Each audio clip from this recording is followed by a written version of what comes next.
Marian ഉടമ്പടിയെടുത്ത് പ്രാർത്ഥിക്കുന്ന നമ്മുടെ ഓരോരുത്തരുടെയും ജീവിതത്തെ വിശുദ്ധീകരിക്കാനും ശക്തീകരിക്കാനും ആവശ്യമായിട്ടുള്ള തിരുവചനങ്ങൾ അച്ഛനിലൂടെ പ്രദാനം ചെയ്യപ്പെടാനുള്ള വലിയ കൃപയ്ക്ക് വേണ്ടി നമുക്ക് പ്രാർത്ഥിക്കാം. ഒപ്പം തന്നെ ഈ ആരാധനയിൽ വിവിധ സമയങ്ങളിൽ പങ്കെടുക്കാൻ പോകുന്ന മുഴുവൻ ദൈവമക്കളെയും ഈ അൾത്താരയിൽ നമുക്ക് ഒരു നിമിഷം സമർപ്പിച്ച് പ്രാർത്ഥിക്കാം. അവർക്കെല്ലാവർക്കും ഈ വചനം കേൾക്കുമ്പോൾ ആത്മാവിൽ വലിയ ചലനങ്ങൾ ഉണ്ടാകുവാനും ദൈവമാതാവിനെ പോലെ ഈശോയെ ലോകത്തിന് കൊടുക്കുവാൻ അവരോരോരുത്തരെയും പ്രാപ്തരാക്കണമേ എന്ന് നമുക്ക് ഒരു നിമിഷം പ്രാർത്ഥിക്കാം. ഒപ്പം തന്നെ ഈ ധ്യാനത്തിൻ്റെ എല്ലാ ഭൗതിക സാഹചര്യങ്ങളെയും ഒരു നിമിഷം സമർപ്പിച്ച് പ്രാർത്ഥിക്കാം. ഗാന ശുശ്രൂഷയിലായിരിക്കുന്നവർ, മധ്യസ്ഥ പ്രാർത്ഥനയിലായിരിക്കുന്നവർ, മീഡിയയിലായിരിക്കുന്നവർ, സൗണ്ട് കൈകാര്യം ചെയ്യുന്ന സഹോദരങ്ങൾ എല്ലാവരെയും നമുക്ക് ഈ അൾത്താരയിൽ ഒരു നിമിഷം സമർപ്പിച്ച് പ്രാർത്ഥിക്കാം. ഒപ്പം തന്നെ 2015 മുതൽ നാളിതുവരെ കൃപാസനത്തിൽ വന്നും ഒപ്പം തന്നെ 2020 മുതൽ ഓൺലൈനായും ഉടമ്പടിയെടുത്ത് പ്രാർത്ഥിക്കുന്ന മുഴുവൻ സഹോദരങ്ങളെയും അവരുടെ സ്ഥാപനങ്ങളെയും വ്യക്തിപരമായ അവരുടെ ഓരോ നിയോഗങ്ങളെയും കുടുംബത്തിലെ ഓരോ അംഗങ്ങളെയും പ്രത്യേകമായിട്ട് ഈ അൾത്താരയിൽ നമുക്ക് ഒരു നിമിഷം സമർപ്പിച്ച് പ്രാർത്ഥിക്കാം. ഏറെ പ്രത്യേകമായിട്ട് സമയബന്ധിതമായിട്ട് ജീവിതത്തിൽ വലിയ വിഷയങ്ങൾ ഈ ദിവസങ്ങളിൽ നടക്കണമെന്ന് ആഗ്രഹിച്ചുകൊണ്ട് ഈ ആരാധനയിൽ പങ്കെടുത്ത് പ്രാർത്ഥിക്കുന്ന മുഴുവൻ ദൈവമക്കളെയും ഈ അൾത്താരയിൽ സമർപ്പിച്ചുകൊണ്ട് ദിവ്യകാരുണ്യനാഥനെ നമ്മുടെ എല്ലാ ജീവിത സാഹചര്യങ്ങളിലേക്കും വരവേറ്റുകൊണ്ട് ദൈവസ്നേഹത്തോടെ നമുക്ക് ഉച്ചത്തിൽ സ്തുതിച്ച് പ്രാർത്ഥിക്കാം. ഹല്ലേലൂയ. യേശുവേ ആരാധന. യേശുവേ അങ്ങയുടെ ആത്മാവിനെ അയച്ച് ഞങ്ങളുടെ ആലയത്തെ വിശുദ്ധീകരിക്കണമേ എന്ന് പ്രാർത്ഥിക്കുന്നു. ഞങ്ങളുടെ വ്യക്തിപരമായ നിയോഗങ്ങളിലേക്ക് ഈശോയെ സാന്ത്വനമായി നീ കടന്നു വരണമേ എന്ന് പ്രാർത്ഥിക്കുന്നു. ഞങ്ങളെ സാക്ഷികളാക്കി ഉയർത്തണമേ എന്ന് പ്രാർത്ഥിക്കുന്നു. ഹല്ലേലൂയ. മഹത്വം മഹത്വം. ആരാധന ആരാധന. ഹല്ലേലൂയ. യേശുവേ ആരാധന. ഹല്ലേലൂയ ഹല്ലേലൂയ ഹല്ലേലൂയ. യേശുവേ നന്ദി. ഹല്ലേലൂയ ഹല്ലേലൂയ ഹല്ലേലൂയ. യേശുവേ ആരാധന. മഹത്വം മഹത്വം. ആരാധന ആരാധന. യേശുവേ വിവിധ സമയങ്ങളിൽ ഈ ധ്യാന ശുശ്രൂഷയിൽ പങ്കെടുത്ത് പ്രാർത്ഥിക്കാൻ പോകുന്ന മുഴുവൻ മക്കളെയും ഈ സമയം സമർപ്പിച്ച് പ്രാർത്ഥിക്കുന്നു. ഷെക്കീന ടെലിവിഷനിലൂടെയും ഷാലോൺ ടെലിവിഷനിലൂടെയും കൃപാസനത്തിന്റെ സോഷ്യൽ മീഡിയ പ്ലാറ്റ്ഫോമുകളിലൂടെയും ഈ ശുശ്രൂഷയിൽ പങ്കെടുത്ത് പ്രാർത്ഥിക്കുന്ന മുഴുവൻ മക്കളുടെ നിയോഗങ്ങളെയും ഏറ്റെടുക്കണമേ എന്ന് പ്രാർത്ഥിക്കുന്നു. ഈശോയെ മക്കളെ സാക്ഷികളാക്കി ഉയർത്തണമേ എന്ന് പ്രാർത്ഥിക്കുന്നു. ഹല്ലേലൂയ. മഹത്വം മഹത്വം. ആരാധന ആരാധന. ഹല്ലേലൂയ. Praise the Lord. എല്ലാവരും എഴുന്നേൽക്കുക.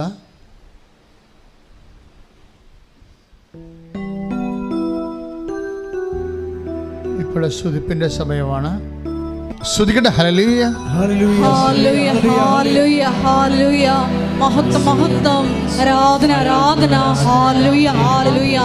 യേശുവേ നന്ദി. യേശുവേ ആരാധന. ഹല്ലേലൂയ ഹല്ലേലൂയ.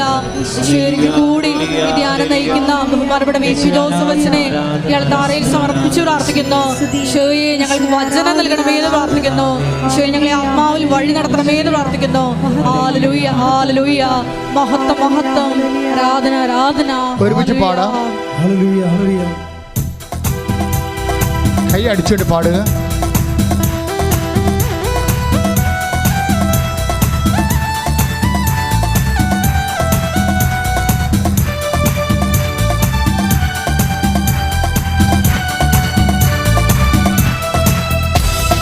ആത്മശുദ്ധിയെ ഇറങ്ങി എണ്ണി വാ, ഇറങ്ങി എണ്ണി വാ, മഴ പോലെ ഇറങ്ങി വാ, മഴ പോലെ ഇറങ്ങി വാ. സ്വർഗീയതയെ ഇറങ്ങി എണ്ണി വാ, ഇറങ്ങി എണ്ണി വാ, മഴ പോലെ ഇറങ്ങി വാ, മഴ പോലെ ഇറങ്ങി വാ. ആത്മശുദ്ധിയെ ഇറങ്ങി എണ്ണി വാ, ഇറങ്ങി എണ്ണി വാ, മഴ പോലെ ഇറങ്ങി വാ, മഴ പോലെ ഇറങ്ങി വാ. സ്വർഗീയതയെ ഇറങ്ങി എണ്ണി വാ, ഇറങ്ങി എണ്ണി വാ, മഴ പോലെ ഇറങ്ങി വാ, മഴ പോലെ ഇറങ്ങി വാ.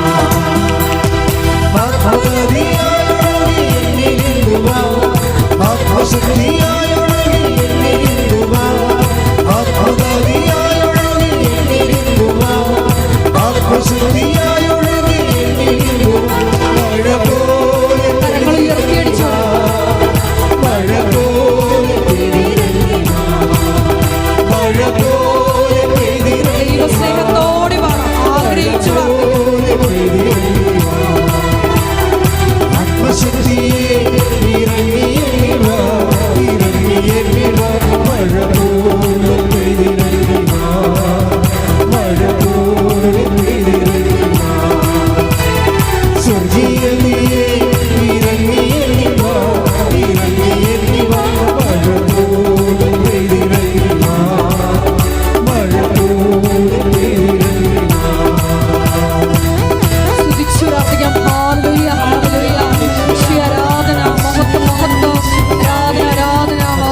കഴുകനെ പോലെ ചിറകടിച്ചുയരാൻ തളർന്നു പോകാതെ വേലം ധരിച്ചോടുവാൻ കഴുകനെ പോലെ ചിറകടിച്ചുയരാൻ തളർന്നു പോകാതെ വേലം ധരിച്ചോടുവാൻ കാത്തിരിക്കുന്നതാ ഞാൻ യഹോവയുടെ ശക്തിയെ പുതുക്കുവാൻ എന്റെ ഉള്ളിൽ കാത്തിരിക്കുന്നതാ ഞാൻ യഹോവയുടെ ശക്തിയെ പുതുക്കുവാൻ എന്റെ ഉള്ളിൽ മഴ പോലെ പെയ്തിറങ്ങി വാ മഴ പോലെ പെയ്തിറങ്ങി വാ മഴ പോലെ പെയ്തിറങ്ങി വാ മഴ പോലെ പെയ്തിറങ്ങി വാ ആത്മശക്തിയെ ഇറങ്ങി വാ ഇറങ്ങി വാ മഴ പോലെ പെയ്തിറങ്ങി വാ മഴ പോലെ പെയ്തിറങ്ങി വാ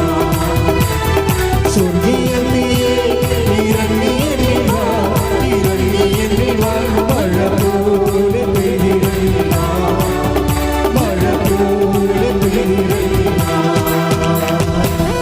സ്തുതിച്ചു പ്രാർത്ഥിക്കാം. ഹല്ലേലൂയ, ഹല്ലേലൂയ. യേശുവേ, ധ്യാനത്തിൽ വിവിധ സമയങ്ങളിൽ പങ്കെടുത്ത് പ്രാർത്ഥിക്കുന്ന വിവിധ ജീവിത ദുരിതങ്ങളിലൂടെ കടന്നു പോകുന്ന സഹോദരങ്ങളെ ഈ അൾത്താരയിൽ സമർപ്പിച്ച് പ്രാർത്ഥിക്കുന്നു. രോഗാവസ്ഥകളിലൂടെ കടന്നു പോകുന്ന മക്കള്, കുഞ്ഞുങ്ങളില്ലാതെ വിഷമിക്കുന്ന മക്കള്, വിവാഹബന്ധം പിരിഞ്ഞു നിൽക്കുന്ന സഹോദരങ്ങള്, ജോലി ഇല്ലാതെ വിഷമിക്കുന്ന സഹോദരങ്ങള്, തടസ്സം നേരിടുന്ന സഹോദരങ്ങള്, വിരങ്ങളായ ജീവിതങ്ങളിലൂടെ കടന്നു പോകുന്ന എല്ലാ മക്കളെയും ഈ അൾത്താരയിൽ സമർപ്പിച്ച് പ്രാർത്ഥിക്കുന്നു. ആ മക്കളെ അരിയൻ പ്രത്യക്ഷീകരണത്തിന്റെ സാക്ഷികളാക്കി ഉയർത്തണമെന്ന് പ്രാർത്ഥിക്കുന്നു. ഹല്ലേലൂയ, ഹല്ലേലൂയ. മഹത്വം, മഹത്വം. ആരാധന, ആരാധന. യേശുവേ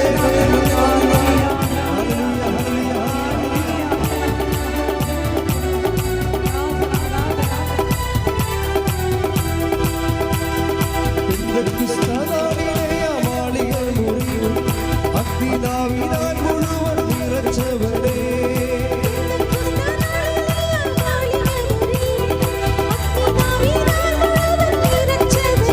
അഗ്നിജ്വാല പോലെ പിളർന്നിറങ്ങി വാങ്ങോടുവാൻ വീശിയെങ്കിൽ അഗ്നിജ്വാല പോലെ പിളർന്നിറങ്ങി വാങ്ങോടുവാൻ വീശിയെങ്കിൽ മഴ പോലെ പെയ്തിറങ്ങി വാ മഴ പോലെ പെയ്തിറങ്ങി വാ മഴ പോലെ പെയ്തിറങ്ങി വാ മഴ പോലെ പെയ്തിറങ്ങി ആത്മശക്തിയെ ഇറങ്ങി വാ ഇറങ്ങി വാ മഴ പോലെ പെയ്തിറങ്ങി വാ മഴ പോലെ പെയ്തിറങ്ങി വാ സ്വർഗീയതയെ ഇറങ്ങി വാ ഇറങ്ങി വാ മഴ പോലെ പെയ്തിറങ്ങി വാ മഴ പോലെ പെയ്തിറങ്ങി ഹല്ലേലൂയ ഹല്ലേലൂയ ഹല്ലേലൂയ ഹല്ലേലൂയ, ഹല്ലേലൂയ. യേശുവേ, ആരാധന. ഹല്ലേലൂയ, ഹല്ലേലൂയ. യേശുവേ, ഞങ്ങളുടെ തിരുസഭയെ പ്രത്യേകമായിട്ട് സമർപ്പിച്ച് പ്രാർത്ഥിക്കുന്നു. സഭാ നേതാക്കന്മാരെ സമർപ്പിച്ച് പ്രാർത്ഥിക്കുന്നു. ഞങ്ങളുടെ രൂപതയിലെ അധ്യക്ഷന്മാരെ സമർപ്പിച്ച് പ്രാർത്ഥിക്കുന്നു. ഞങ്ങളുടെ ഇടവക വികാരിയെ സമർപ്പിച്ച് പ്രാർത്ഥിക്കുന്നു. യേശുവേ, കരുണയായിരിക്കണമേ. ദൈവജനത്തെ നയിക്കുവാൻ ആവശ്യമായ കാലഘട്ടത്തിന് അനുസരിച്ച് അവരെ നയിക്കാൻ ആവശ്യമായ കൃപകളാൽ ഞങ്ങളുടെ സഭ അധ്യക്ഷന്മാർ നിറയ്ക്കണമേ എന്ന് പ്രാർത്ഥിക്കുന്നു. ഹല്ലേലൂയ, ഹല്ലേലൂയ. യേശുവേ, ആരാധന. ഹല്ലേലൂയ, ഹല്ലേലൂയ. മഹത്വം, മഹത്വം. യേശുവേ, ആരാധന. ഹല്ലേലൂയ, ഹല്ലേലൂയ. യേശുവേ, ആരാധന. ഹല്ലേലൂയ, യേശുവേ, ആരാധന. ഹല്ലേലൂയ, ഹല്ലേലൂയ. മഹത്വം, മഹത്വം. ആരാധന, hallelujah. Praise the Lord. Praise the Lord. നമുക്കിരിക്കാം. പരിശുദ്ധ പരമദിവ്യകാരുണ്യത്തിന് എന്നേരവും ആരാധനയും സ്തുതിയും പുകഴ്ചയും ഉണ്ടായിരിക്കട്ടെ. പരിശുദ്ധ പരമദിവ്യകാരുണ്യത്തിന് എന്നേരവും ആരാധനയും സ്തുതിയും പുകഴ്ചയും ഉണ്ടായിരിക്കട്ടെ. പരിശുദ്ധ പരമദിവ്യകാരുണ്യത്തിന് എന്നേരവും ആരാധനയും സ്തുതിയും പുകഴ്ചയും ഉണ്ടായിരിക്കട്ടെ. എൻ്റെ പ്രിയപ്പെട്ടവരെ,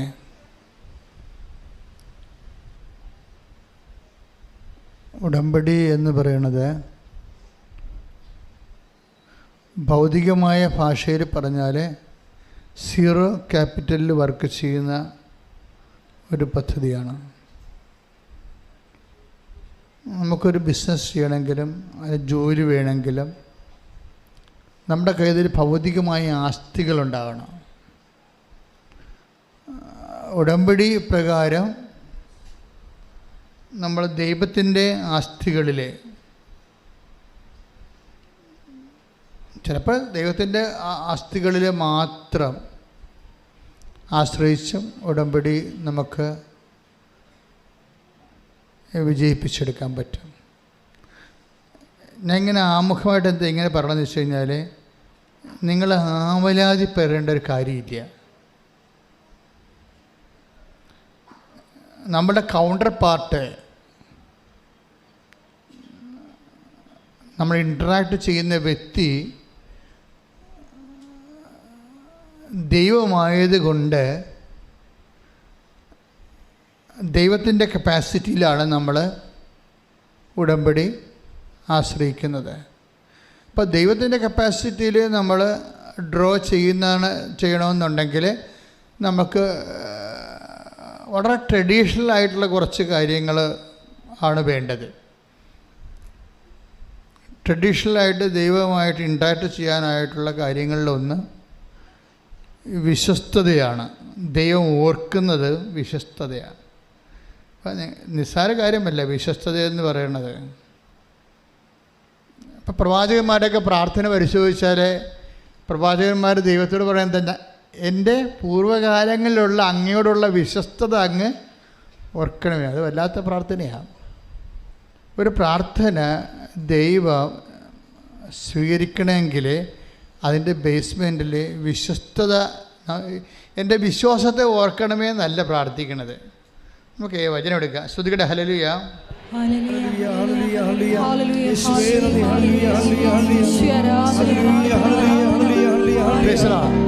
ഈ എസക്കിയ രാജാവിനെ, എസക്കിയയുടെ രോഗശാന്തി നമ്മളുടെ ഉടമ്പടിയുടെ ഒരു പ്രധാനപ്പെട്ട സബ്ജക്റ്റാണ്. നിങ്ങൾ ഉടമ്പടിയുടെ പഴയ പുസ്തകം ആണ് കയ്യിലിരിക്കണമെങ്കിൽ അതിലുണ്ട്. ആദ്യം ഞാൻ ഉടമ്പടി പുസ്തകം എഴുതുന്ന ഒരു കാലം 2016 കാലഘട്ടങ്ങളിൽ കർത്താവ് വളരെ ക്ലാസിക്കലായിട്ട് കുറച്ച് ഉദാഹരണം എനിക്ക് തന്നു. ഉടമ്പടി എഴുതിക്കൊണ്ടിരിക്കുന്ന സമയത്താണ് അതെല്ലാം മനസ്സിൽ ഓർപ്പിച്ച് തന്നിട്ട് ഞാൻ അപ്പം തന്നെ എഴുതിയത്. അപ്പം അതിനകത്ത് ഒന്ന് ഹെസക്കിയയുടെ രോഗശാന്തിയാണ്. എന്തുകൊണ്ട് നീ ഉപ്പ് ഉപയോഗിക്കുന്നു, എന്തുകൊണ്ട് നീ തൈലം ഉപയോഗിക്കുന്നു. ഇപ്പോൾ ഉപ്പിനെക്കുറിച്ചും തൈലത്തെക്കുറിച്ചൊക്കെ എഴുതിക്കൊണ്ടിരിക്കുകയാണ്. എനിക്കറിയത്തില്ല, എന്നോട് ഉപ്പിനെക്കുറിച്ച് പറഞ്ഞിട്ടുണ്ട്, തൈലത്തെക്കുറിച്ചൊക്കെ പറഞ്ഞുകൊണ്ടിരിക്കുന്നുണ്ട്. മനസ്സിൽ ആത്മാവ് ഇങ്ങനെ തെളിയിച്ചിട്ടുണ്ട്.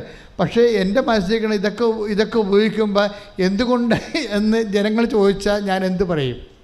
ഞാൻ തിരിച്ചു ചോദിക്കും മനസ്സിൽ, കർത്താവ് ഉപ്പ് ഉപയോഗിച്ച് എന്തുകൊണ്ടാണെന്ന് ജനം ഉപയോഗിച്ച് ചോദിച്ചാൽ നമ്മൾ എന്ത് പറയും? തൈലം ഉപയോഗിക്കാൻ പറഞ്ഞിരിക്കണത് നമ്മൾ എന്തുകൊണ്ടാണ് തൈലം ഉപയോഗിക്കേണ്ടതെന്ന് ജനങ്ങൾ ഇങ്ങോട്ട് ചോദിച്ചാൽ, ജനങ്ങൾ എഡ്യൂക്കേറ്റഡ് ആണ്. പകുതിയുള്ള ആൾക്കാർ ഇപ്പോൾ നമുക്ക് ഇവിടെ തന്നെ വരുന്നത് മെഡിക്കൽ ഫീൽഡിലുള്ളവരാണ്. അപ്പോൾ ശാസ്ത്രീയമായിട്ട് വിഷയങ്ങൾ പഠിച്ചിട്ടുള്ള ആൾക്കാരാണ്. അപ്പോൾ അവരിങ്ങനെ ഓരോരോ ചോദ്യങ്ങൾ ചോദിച്ചാൽ നമ്മൾ എന്ത് പറയും എന്നൊക്കെ എൻ്റെ മനസ്സിലെ ഒരു ആന്തരികമായ നിശബ്ദമായ ആശങ്കകളിലാണ് ഞാൻ എഴുതിക്കൊണ്ടിരിക്കുമ്പോഴൊക്കെ കർത്താവ് എനിക്കൊരു ബിംബങ്ങൾ കാണിച്ചു തരുമായിരുന്നു. അതിലൊന്നാണ് എസക്കിയ കാണിച്ചു. എസക്കിയ രാജാവാണ് അദ്ദേഹം. പക്ഷെ അദ്ദേഹത്തിന് പെട്ടെന്ന് രോഗം വന്ന് അദ്ദേഹം കിടപ്പിലാകുമ്പോൾ ആമോസിൻ്റെ മകൻ ഏഷ്യ ദീർഘദർശി വന്നിട്ട് എസക്കിയ രാജാവിനോട് പറയും, നിൻ്റെ സമയം തീരാറായി, നീ ബാലൻസ് ഷീറ്റൊക്കെ പരിശോധിച്ചിട്ട് കുടുംബകാര്യങ്ങൾ സെറ്റ് ചെയ്യാൻ പറയും. കൊടുക്കാനുള്ളവർക്ക് കൊടുക്കാനും വാങ്ങിക്കാനുള്ളവർക്ക് വാങ്ങിക്കാനും ഒക്കെ കൊടുത്തിട്ട് അത് കറക്റ്റ് ചെയ്യാൻ പറയും. അപ്പോൾ ഹെസക്കിയ സങ്കടപ്പെട്ട് ഭിത്തിയിലേക്ക് തിരിഞ്ഞിട്ട് കണ്ണീരോടെ പ്രാർത്ഥിക്കും. കരീന് ദിവസങ്ങൾ എണ്ണിയിരിക്കുകയല്ലേ. അപ്പോൾ തൻ്റെ കാര്യസ്ഥതയും കണക്കും ഒക്കെ ഓഡിറ്റ് ചെയ്ത് കറക്റ്റ് ചെയ്യാൻ വേണ്ടി പറഞ്ഞിരിക്കുകയാണ്. പ്രവാചകന് അരുളപ്പാടുണ്ടാകുന്നതാണ്. അപ്പോൾ അദ്ദേഹം കണ്ണീർ വാർത്ത് ഭിത്തിയിലേക്ക് നോക്കി, കർത്താവേ എന്ന് പറഞ്ഞിട്ട് പുള്ളിക്ക് എന്ത് പറയണമെന്ന് അറിയത്തില്ല. കാര്യം ടൈം കഴിഞ്ഞല്ലോ. ടൈം കഴിഞ്ഞല്ലോ. അപ്പോൾ അതുകൊണ്ട് എന്ത് പറഞ്ഞിട്ടാണ് കർത്താവിൻ്റെ മനസ്സൊന്ന് ഇളകി. പുള്ളിക്കൊരു 10 കൊല്ലം കൂടി കിട്ടിയാൽ കൊള്ളാവുന്നുണ്ട്. പക്ഷെ അതിന് എന്ത് പറഞ്ഞ് പ്രാർത്ഥിക്കും? അതാണ് അദ്ദേഹത്തിൻ്റെ പ്രശ്നം. 10 കൊല്ലം കൂടി കിട്ടിയാൽ കൊള്ളാവുന്നുണ്ട്, പക്ഷെ അതിന് എന്ത് പറഞ്ഞ് പ്രാർത്ഥിക്കും? പക്ഷെ അദ്ദേഹം പ്രാർത്ഥിച്ച പ്രാർത്ഥന അതിലൊന്ന് ആദ്യത്തത് യെശയ്യാ പ്രാർത്ഥിക്കുന്നത് 38:2 വായിച്ച് ശ്രുതികടെ ഹല്ലേലൂയ. യെശയ്യാ 38:2. ഹെസക്കിയാ ചുമരിൻ്റെ നേരെ തിരിഞ്ഞ് കർത്താവിനോട് പ്രാർത്ഥിച്ചു. കർത്താവേ, ഞാൻ വിശ്വസ്തയോടും പൂർണ്ണ ഹൃദയത്തോടും കൂടെ അങ്ങയുടെ മുൻപിൽ വ്യാപരിച്ചുവെന്നും അങ്ങേക്ക് പ്രീതികരമായത് എപ്പോഴും അനുവർത്തിച്ചുവെന്നും അങ്ങ് ഇപ്പോൾ അനുസ്മരിക്കണമേ.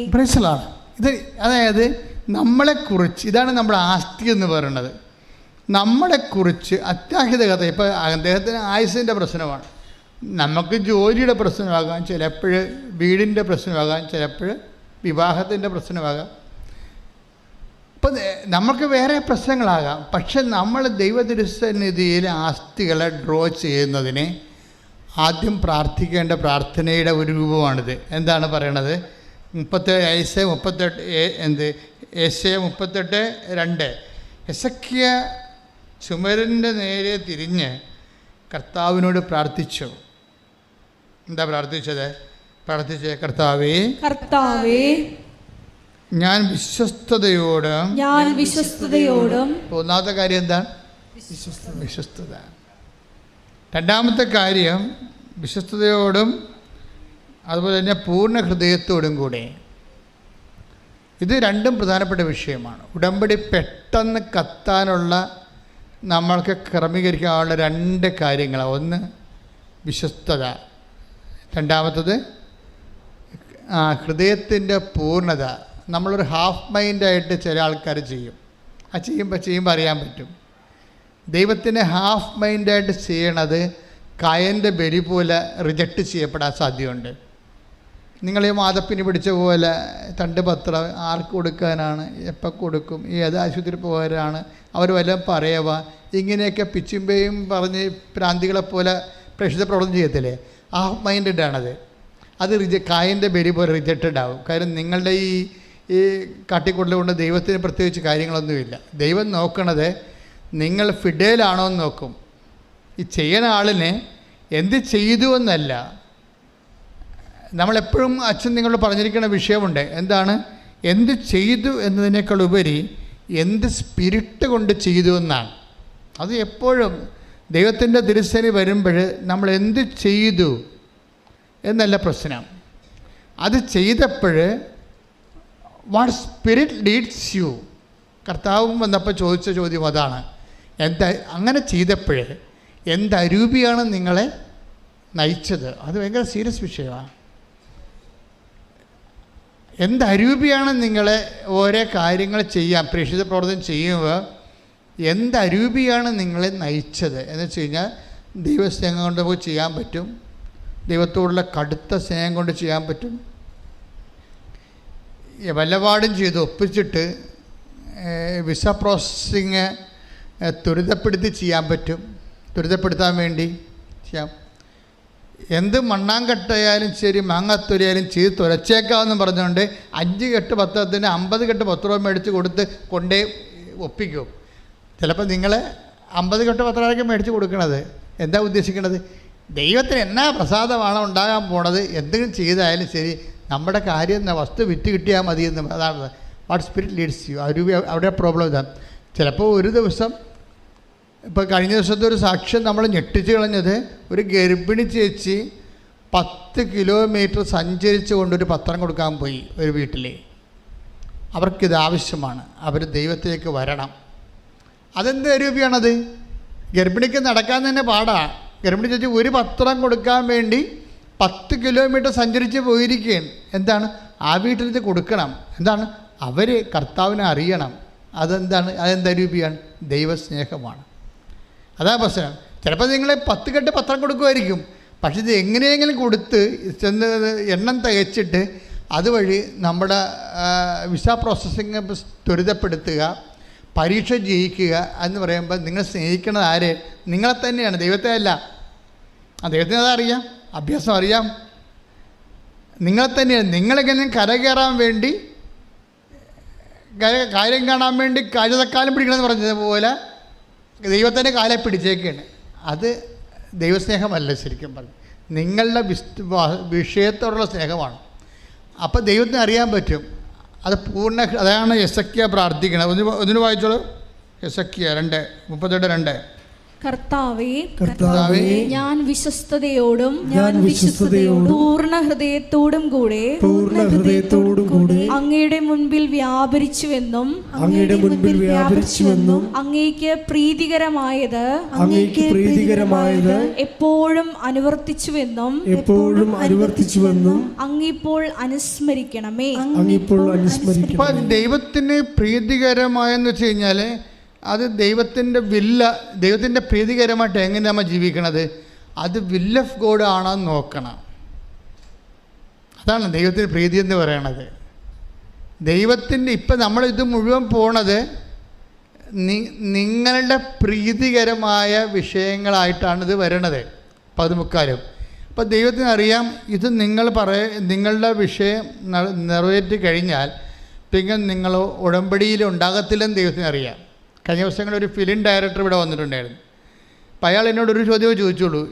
അയാൾ കുറേ നേരം ഇതിൻ്റെ അകത്ത് ഉടമ്പടി എടുക്കുന്നവരെ കണ്ട് നിൽക്കുകയാണ് അയാൾ. എന്നിട്ട് അയാളുടെ കൂടെ ഒരു അച്ഛൻ വന്നായിരുന്നു. അച്ഛൻ എന്നെ കയറി കണ്ടേച്ചും അച്ഛൻ പറഞ്ഞു, എൻ്റെ കൂടെ ഒരു ഡയറക്ടർ വന്നിട്ടുണ്ട്, അച്ഛന് 1 മിനിറ്റ് സംസാരിക്കാവോ, വല്ല കുഴപ്പമുണ്ടോ എന്ന് ചോദിച്ചപ്പോൾ ഇല്ല വിളിക്കാൻ പറഞ്ഞു. അപ്പോൾ ഡയറക്ടർ വന്ന് എൻ്റെ മുമ്പിൽ ഇരിക്കുകയാണ്. എന്നിട്ട് അയാൾ എന്നോട് ഒരു ചോദ്യം ചോദിച്ചു, ഈ ഉടമ്പടി എടുക്കുന്ന കക്ഷികൾ ഉടമ്പടി ജീവിക്കുന്നുണ്ടോ അച്ഛാന്ന് ചോദിച്ചു. ഞാൻ എടുത്ത വായിക്കും പറഞ്ഞ് 15% എന്ന് പറഞ്ഞു. അതാണ് അത് എൻ്റെ മനസ്സിൽ ഈശോ തന്നിരിക്കുന്ന 15%.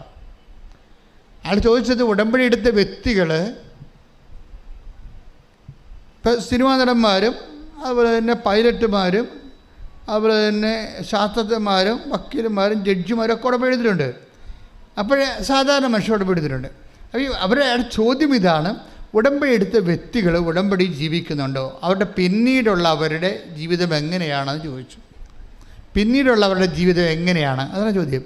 അച്ഛനല്ല ചോദിച്ചത്, അൽമേനിയാണ്, വിശ്വാസിയാണ് ചോദിച്ചത്. അപ്പം ഞാൻ എടുത്ത വായിക്കുക, ഞാൻ ചിന്തിച്ചല്ല മറുപടി പറഞ്ഞു, എടുത്ത കാര്യം എനിക്ക് റെഡിമെയ്ഡ് ആൻസർ അതിനകത്തുണ്ട്. ഞാൻ പറഞ്ഞ 15% ഉടമ്പടി ജീവിക്കുന്നുണ്ട്, ബാക്കി 80% പോക്കാണെന്ന് പറഞ്ഞു. 85% സംബന്ധിച്ചിടത്തോളം അപ്പോഴുള്ള ഉടമ്പടിയും അപ്പോഴുള്ള പ്രാർത്ഥനയും അതിൻ്റെ ഒരു കാര്യം കാണലും കണ്ടു കഴിഞ്ഞാൽ പിന്നെ അവർ പഴയ അവരുടെ ജീവിതത്തിലേക്ക് പോകും തിരിച്ച്. ഇത് ദൈവത്തിന് അറിയാം. അതുകൊണ്ട് പക്ഷേ നിങ്ങളുടെ കണ്ണീരും കരച്ചിലും കണ്ടുമ്പോൾ ജീവിച്ച് പോട്ടോ എന്ന് വിചാരിച്ചുകൊണ്ട് ദൈവം അത് ചെയ്തു തരണമെന്നേ ഉള്ളൂ. പക്ഷെ നാളെ കാര്യങ്ങളൊരു പ്രശ്നം ഉണ്ടായാൽ നിങ്ങൾക്ക് പ്രാർത്ഥിക്കാൻ പറ്റത്തില്ല. എന്താ കാര്യം? പ്രാർത്ഥിക്കണമെങ്കിൽ ഇങ്ങനെ പ്രാർത്ഥിക്കാൻ പറ്റത്തുള്ളൂ. നമ്മൾ ഭൂതകാലത്തെ നമ്മൾ അഡ്രസ്സ് ചെയ്തുകൊണ്ട് ദൈവത്തോട് പ്രാർത്ഥിക്കാൻ പറ്റത്തുള്ളൂ. ഭൂതകാലത്തെ അഡ്രസ്സ് ചെയ്തുകൊണ്ട്, അതാണ് ആസ്തി എന്ന് പറയണത്. ഭൂതകാലം എന്ന് പറയുന്നത് കഴിഞ്ഞുപോയ കാലം. കഴിഞ്ഞുപോയ കാലത്തെ അഡ്രസ്സ് ചെയ്യുമ്പോൾ അത് വളരെ വളരെ ഈഡിറ്റതായിരിക്കണം. ഇപ്പോൾ എസക്കിയ എന്താ പ്രാർത്ഥിക്കണത്? എൻ്റെ കഴിഞ്ഞുപോയ കാലം അത് വിശ്വസ്തതയുടെ കാലമായിരുന്നു. എൻ്റെ കഴിഞ്ഞുപോയ കാലം അത് പൂർണ്ണ ഹൃദയത്തോടെ അങ്ങേ സ്നേഹിച്ച കാലമായിരുന്നു. അത് നീ ഇപ്പോൾ ഓർക്കണം, വർത്തമാനകാലത്ത് ഓർക്കണം. ദൈവം വർത്തമാനകാലത്ത് ഓർക്കേണ്ടത് ഭൂതകാലത്തെ വിശ്വസ്തതയാണ്. എൻ്റെ ദൈവവേദന ഭൂതകാലത്തെ വിശ്വസ്തത, ഭൂതകാലത്തെ കഴിഞ്ഞുപോയ കാലത്തെ ദൈവസ്നേഹം, പൂർണ്ണ ഹൃദയത്തോടെയുള്ള ദൈവസ്നേഹത്തെക്കുറിച്ച് നിനക്ക് അതിൻ്റെ ഒരു ആസ്തി ഉണ്ടെങ്കിലേ ദൈവം അറ്റകൈ ചെയ്യാൻ തയ്യാറാകും. അറ്റകൈ എന്ന് വെച്ച് കഴിഞ്ഞാൽ ഇപ്പം ഞാൻ ഒരിക്കൽ ആനാവറമ്പിൽ എൻ്റെ പിതാവ് ഞാനും പിതാവുമായിട്ട് ബിഷപ്പ് ഹൗസിൽ സംസാരിച്ചുകൊണ്ടിരിക്കുകയാണ്. ഓരോ കാര്യങ്ങൾ പറഞ്ഞുകൊണ്ടിരിക്കുന്ന സമയത്ത് കൃപാസനത്തെക്കുറിച്ച് ഡിസ്കഷനിൽ വന്നപ്പോൾ പിതാവ് പറഞ്ഞു, ഇത് അത്ഭുതങ്ങളുടെ ധ്യാനകേന്ദ്രമാണെന്നാണ് പുറത്തറിയണത്. ബിഷപ്പുമാരൊക്കെ പറഞ്ഞിട്ടുണ്ട്, എന്താണ് ആനാവറമ്പ് അവിടെ ഭയങ്കര അത്ഭുതമാണ് നടക്കണതെന്ന്. അപ്പം ഇത് ധ്യാനകേന്ദ്രമാണെന്ന് പിതാക്കന്മാർക്ക് അങ്ങനെ കുറച്ച് ഐഡിയ ഇല്ല. ഇത് അത്ഭുതങ്ങൾ നടക്കുന്ന സ്ഥലമാണെന്നാണ് കേരളത്തിലെ ബിഷപ്പുമാർ ഞങ്ങളുടെ ബിഷപ്പിന് കൊടുത്തിരിക്കുന്ന ഒരു നോട്ട്. ഇപ്പം എൻ്റെ ബിഷപ്പ് എന്നോട് പറഞ്ഞ് അത്ഭുതങ്ങളുടെ സ്ഥലമാണെന്നാണ് പുറത്തുള്ള റിപ്പോർട്ടെന്ന് പറയണം. അപ്പം ഞാൻ പറഞ്ഞാൽ ശരിയാണ് പിതാവെന്ന്. അത് ശരിയാണ് പിതാവ്. കാരണം വെച്ചാൽ ദൈവം എവിടെയുണ്ടോ അവിടെ അത്ഭുതം ഉണ്ടാവും. It is very simple. വിശ്വസ്തതയും ഭാഗികമല്ലാത്ത പൂർണ്ണമായ ഹൃദയത്തോടുകൂടി ദൈവത്തിൻ്റെ തിരുസന്നിധി. നിങ്ങൾക്കറിയാമല്ലോ, ഞാൻ ഇന്നലെ കൊച്ചത്തിൻ്റെ കൂടെ പോയി കുമ്പസാരിച്ചു. അപ്പോൾ എനിക്ക് കുറച്ച് ദിവസമായിട്ട് തോന്നിയപ്പോൾ ഒരു ദിവസം ഇങ്ങനെ വന്നപ്പോൾ എനിക്ക് തോന്നി, ഞാനങ്ങനെ രാവിലെ എഴുന്നേറ്റ് വരുമ്പോൾ ഞാനൊരു അപേക്ഷയൊക്കെ പിടിച്ച് മാതാവിൻ്റെ മുമ്പിൽ നിൽക്കണം. സ്വപ്നമാണേ, ഒരു അപേക്ഷയൊക്കെ പിടിച്ച്, നിങ്ങളുടെ അപേക്ഷയാണ്, നിങ്ങൾക്ക് വേണ്ടി ഞാനിങ്ങനെ മാതാവിൻ്റെ മുമ്പിൽ നിൽക്കണ സമയത്ത്, പക്ഷെ മാതാവിൻ്റെ ഈ രൂപക്കൊടി ഔസേപ്പിതാവ് ഇതേ കളറിൽ തന്നെ ഉണ്ട്. അത് ഞാൻ നേരത്തെ കണ്ടിട്ടുണ്ട്, ഞാൻ അല്ലാതെ തന്നെ പകൽ കണ്ടിട്ടുണ്ടത്. പക്ഷെ സ്വപ്നത്തിൽ വീണ്ടും വന്നു. ഔസേപ്പിതാവും മാതാവും കണ്ണടച്ച് എൻ്റെ അപേക്ഷ ഗൗനിക്കാതെ ഇങ്ങനെ ഉറങ്ങിക്കൊണ്ട് നിൽക്കണം. അപ്പോൾ രാവിലെ എഴുന്നേറ്റപ്പോൾ ഞാൻ ഡെസ്പായി. അപ്പോൾ എന്തോ കുഴപ്പമുണ്ടല്ലോ എന്ന് വിചാരിച്ചു. അപ്പോൾ ഇനി ജനങ്ങളുടെ കുഴപ്പമാണെങ്കിൽ ഞങ്ങൾക്കത് ഇവിടെ പ്രാർത്ഥിച്ച് തീർക്കാൻ പറ്റും. മധ്യസ്ഥ പ്രാർത്ഥന സ്ട്രോങ് ആക്കാൻ കഴിഞ്ഞാൽ എക്സിക്യൂട്ടീവ് വിളിച്ചു കൂട്ടി ഉടനെ മധ്യസ്ഥ പ്രാർത്ഥന സ്ട്രോങ് ആക്കാൻ പറഞ്ഞു. പിന്നെ ഞാൻ ഓർത്ത് ഇനി എൻ്റെ കുഴപ്പമല്ലോ ആണെന്ന് വെച്ച് ഞാൻ ഉടനെ കുറച്ച് ദിവസമായി കുമ്പസാരിച്ചിട്ട് ഞാൻ പോയി കുമ്പസാരിക്കാതെ പിന്നെ കുമ്പസാരിച്ചു. അപ്പോൾ എന്താ പ്രശ്നം വെച്ച് കഴിഞ്ഞാൽ, പണ്ട് ഞാൻ അതായത് 460 രൂപയ്ക്ക് ഓട്ടോറിക്ഷയ്ക്ക് പോയി കുമ്പസാരിച്ചിട്ടുണ്ട്. 460. അന്ന് ഉടമ്പടിയൊന്നും ദൈവം തന്നിട്ടില്ല. ഒരു ഓട്ടോറിക്ഷ പിടിച്ച് ഓരോ പള്ളികളിലും നടക്കുകയാണ്. അച്ഛനില്ല അവിടെ, കുമ്പസാരിക്കാൻ വേണ്ടി നടക്കുകയാണ്. അപ്പോൾ എനിക്ക് സ്വന്തമായിട്ട് വണ്ടി ഓടിക്കണ പരിപാടി പണ്ട് പോലെ ഇല്ല. ആരെങ്കിലും കൊണ്ടുപോകാനാണ് പോണത്. അപ്പോൾ അന്ന് ആരുമില്ല കൊണ്ടുപോകാൻ. അപ്പോൾ ഓരോ ഓട്ടോറിക്ഷ പിടിച്ച് എന്തിനാണ് കുമ്പസാരിക്കാൻ പോകാനാണ്. അപ്പോൾ അടുത്ത ഒരു ആശ്രമത്തിൽ ചെന്ന്, അവിടെ അച്ഛനില്ല. പിന്നെ അവിടുന്ന് വേറെ ആശ്രമത്തിൽ പോയി, അവിടെ അച്ഛനില്ല. ആശ്രമം ഉള്ള പാട്ടിൽ പോയി അച്ഛനെ കണ്ടുപിടിച്ചപ്പോൾ 460 രൂപയായി ഓട്ടോറിക്ഷ. അപ്പം ഇത് 460 രൂപയ്ക്ക് കുമ്പസാരിക്കേണ്ട വല്ല കാര്യമുണ്ട്? എന്താ, നമ്മളധികം പാപസാഹചര്യങ്ങളല്ലല്ലോ ജീവിക്കണത്, കർത്താവിൻ്റെ ജോലി തന്നെയാണല്ലോ എപ്പോഴും ചെയ്യണത്. അപ്പോൾ പക്ഷേ എങ്കിലും ഞാൻ കുമ്പസാരിക്കാൻ വേണ്ടി 460 രൂപ പിടിച്ച് ഓട്ടോറിക്ഷ പിടിച്ച് പോകുമ്പോൾ അതിനാണ് വിശ്വസ്തത എന്ന് പറയണത്. അതിനാണ് അമ്മമാല പ്രത്യക്ഷപ്പെട്ടിട്ടുണ്ടെങ്കിലേ അതിന് കാരണങ്ങളുണ്ട്. അതിൻ്റെ ഒരു കാരണം എന്ന് വെച്ച് കഴിഞ്ഞാൽ, ഇപ്പോൾ ദുരന്തമുണ്ടാകാം. ഇപ്പം ഞാൻ കഴിഞ്ഞ ദിവസം ക്ലീനേഴ്സോട് സംസാരിക്കുകയായിരുന്നു.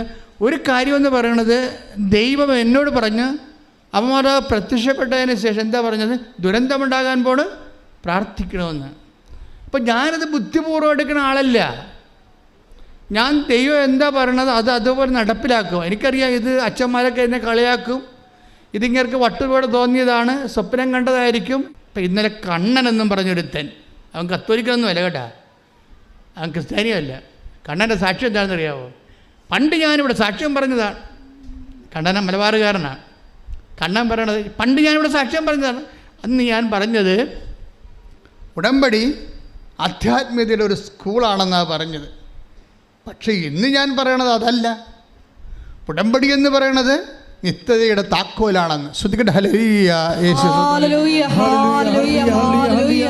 യേശുവേ, നിത്യജീവനിലേക്ക് ഞങ്ങളെ നയിക്കുന്ന ഉടമ്പടി എന്ന വലിയ പദ്ധതിക്ക് നന്ദി പറയുന്നു. സ്വർഗ്ഗീയ പിതാവിന്റെ സ്നേഹത്തിന് നന്ദി പറയുന്നു. ഹല്ലേലൂയ, മഹത്വം, മഹത്വം.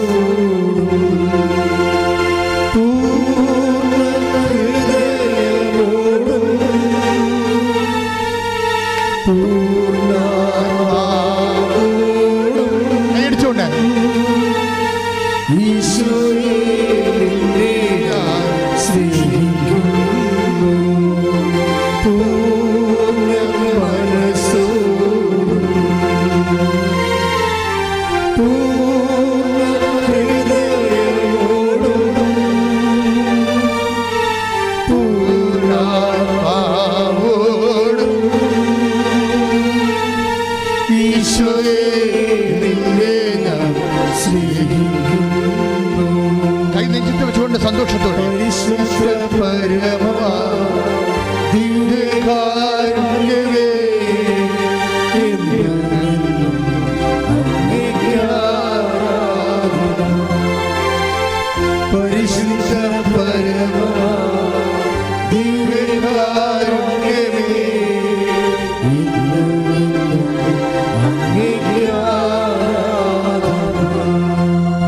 പരമദിവ്യകാരുണ്യത്തിന് ആരാധനയും സ്തുതിയും പുകഴ്ചയും ഉണ്ടായിരിക്കട്ടെ. അപ്പം ബുദ്ധി കൊണ്ട് ദൈവത്തെ മനസ്സിലാക്കുന്ന ഒരു കാലത്തിൻ്റെ അപ്പുറത്ത് ഹൃദയത്തെ കൊണ്ട് മനസ്സിലാക്കുന്നവരുടെ ആധ്യാത്മിക അനുഭവങ്ങളെ ജാതിക്കും മതത്തിനും അപ്പുറത്താണ് കണ്ണന്മാർ ജീവിക്കണത്.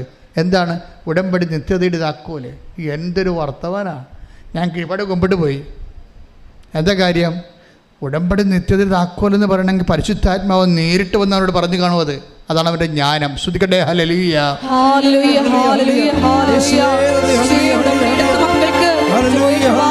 പുസ്തകത്തിൽ പറയുന്നത് പോലെ ആത്മാവിന്റെ വലിയ വെളിപ്പെടുത്തലുകൾ നൽകുന്നതിന് നന്ദി പറയുന്നു. ഹല്ലേലൂയ. ആരാധന. ഹല്ലേലൂയ.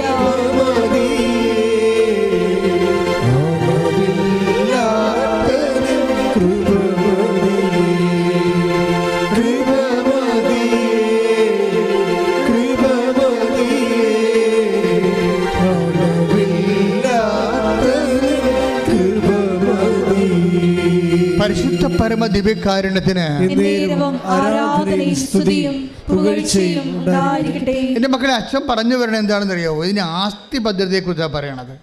അത് നിങ്ങൾക്ക് അതായത് ദൈവസ്നേഹ, ദൈവത്തോടുള്ള ആർദ്രമായ, ദൈവത്തിന് വേണ്ടി ജീവിക്കണം. ദൈവത്തിന് വേണ്ടി ജീവിക്കണം. അപ്പം ദൈവത്തിന് വേണ്ടി ജീവിക്കണമെന്ന് തോന്നുകയാണെങ്കിൽ ദൈവത്തിനോട് അത്രയും ഒരു സ്നേഹം ഉണ്ടാകണം. എൻ്റെ മക്കളെ, നിങ്ങളെ തിരികെത്തിക്കത്തില്ല. പച്ചത്തിരിയും നിരക്കത്തിരിയും കത്തിക്കുമ്പോൾ എൻ്റെ വീട്, എൻ്റെ വിവാഹം, എൻ്റെ മക്കൾ അല്ലോ. എൻ്റെ ദൈവമേ, നിൻ്റെ രാജ്യം വരണമേ, നിൻ്റെ തിരുമന സ്വർഗത്തിലെ പോലെ ഭൂമിയിലുമാകണമേ, നിനക്ക് വേണ്ടി ജീവിക്കാൻ സ്വർഗത്തിൻ്റെ ഉപകരണമാക്കണമേ. ശ്രദ്ധിക്കട്ടെ. ഹല്ലേലൂയ. ഹല്ലേലൂയ. ഹല്ലേലൂയ. മരിയനോട് അമ്പടിയെടുത്ത് പ്രാർത്ഥിക്കുന്ന എല്ലാവരെയും ദൈവരാജ്യത്തിന്റെ പോരാളികളാക്കി മാറ്റണമേ. ഹല്ലേലൂയ. ആരാധന, ആരാധന. ഹല്ലേലൂയ. ആരാധന. ഹല്ലേലൂയ. പരിശുദ്ധ പരമ ദിവ്യകാരുണ്യത്തിന് ആരാധനയും സ്തുതിയും പുകഴ്ചയും ഉണ്ടായിരിക്കട്ടെ. ഇപ്പം കുഞ്ഞുങ്ങളെ എടുക്കാനൊക്കെ ഒരു മരിങ്ങെന്ന് പറയത്തില്ലേ? മരിങ്ങെന്നൊക്കെയാണ് ആലപ്പുഴ ഭാഷ. ഇപ്പം നമ്മൾ ഈ കുഞ്ഞു പെട്ടികളൊക്കെ ഒരു ജ്ഞാനസ്ഥാന പ്രായമാകണ സമയത്തൊക്കെ സാധാരണ അമ്മമാർ കുഞ്ഞുങ്ങളെ കൈമാറി കൊടുക്കത്തില്ലല്ലോ. ആശുപത്രിയിൽ നിന്നൊക്കെ പെറ്റ് വന്നു വെച്ചും കുഞ്ഞുങ്ങളെ അടുത്ത് അവിടെ പോയി ഇരിക്കും, തൊടിക്കത്തൊന്നുമില്ല. കാര്യം കൊച്ചു പിള്ളേരായാലും നമ്മുടെ ആൻറ്റിമാരായാലും കുഞ്ഞുങ്ങളെ വന്ന് എടുക്കുന്നതിൻ്റെ കൈ ഈ ഒരു മരിങ്ങുണ്ട്, അതല്പം തെറ്റിപ്പോയാൽ കുഞ്ഞിന് നീർക്കെട്ടലുണ്ടാവും. അതുകൊണ്ട് അമ്മമാർ തന്നെ എടുക്കണം. അതുകൊണ്ട് അമ്മമാരല്ല കൈമാറി എടുത്താൽ കൊച്ചിക്ക് നിലവിളിക്കുകയും ചെയ്യും ഉടനെ. അത് എഴുതണ പേന പോലൊരു തായമുണ്ട്, അതിന് എടുക്കുന്നതിൻ്റെ തായമുണ്ട്. ഇതുപോലെ ദൈവസ്നേഹത്തിനൊരു തായമുണ്ട്. ഞാൻ നിങ്ങൾക്ക് മനസ്സിലാകുന്ന ഭാഷ സംസാരിച്ച ദൈവസ്നേഹത്തിനൊരു തായമുണ്ട്. നമ്മൾ ദൈവത്തിൻ്റെ മകളാണ്, മകനാണെന്ന് ദൈവത്തിന് തോന്നണം. അല്ലാതെ എന്തോ ഒരു ഫങ്ഷണറി ആണെന്ന് തോന്നരുത്. ഇപ്പോൾ ഒരു വിഷയമുണ്ടായി, അതിൻ്റെ പേരിൽ ഇപ്പോൾ ഒന്ന് കുറച്ച് ആധ്യാത്മിക അഭ്യാസങ്ങൾ കാണിച്ചു കൂട്ടുന്ന എന്തോ ഒരു വസ്തുവാണെന്ന് തോന്നരുത്. മറിച്ച് ദൈവത്തെ സ്നേഹിക്കാൻ എന്തിനാ ഞാൻ ഉടമ്പടി എടുത്തതെന്ന് ചോദിച്ചാൽ ഒറ്റടിക്ക് പറയണം, ഞാൻ ദൈവത്തെ സ്നേഹിക്കാൻ തീരുമാനിച്ചെന്ന് പറയണം. മനസ്സിലായില്ലേ? എന്തിനാണ് നിങ്ങൾ ഉടമ്പടി എടുത്തത്? ശ്രുതിക്കട്ടെ. ഹല്ലേലൂയ. ഹല്ലേലൂയ. ഹല്ലേലൂയ. യേശുവിന്റെ ഞങ്ങൾ എല്ലാവരുടെയും ദൈവസ്നേഹം വർദ്ധിപ്പിക്കണമേ. ഹല്ലേലൂയ. ഹല്ലേലൂയ.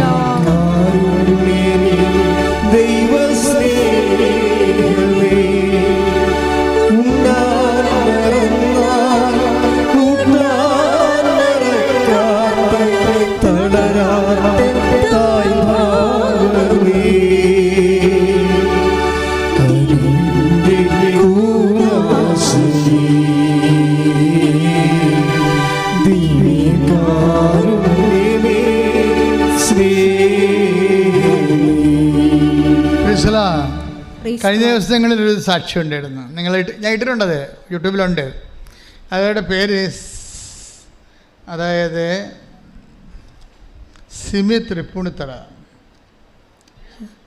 സിമിയുടെ സാക്ഷ്യവും നമുക്ക് കേട്ടാൽ നമുക്ക് ത്രില്ലടിക്കും. എന്ന് വെച്ച് കഴിഞ്ഞാൽ ഒരു സിമിയുടെ വിഷയമെന്ന് പറഞ്ഞാൽ ആദ്യം പറഞ്ഞുതരാം. അയാൾ കല്യാണം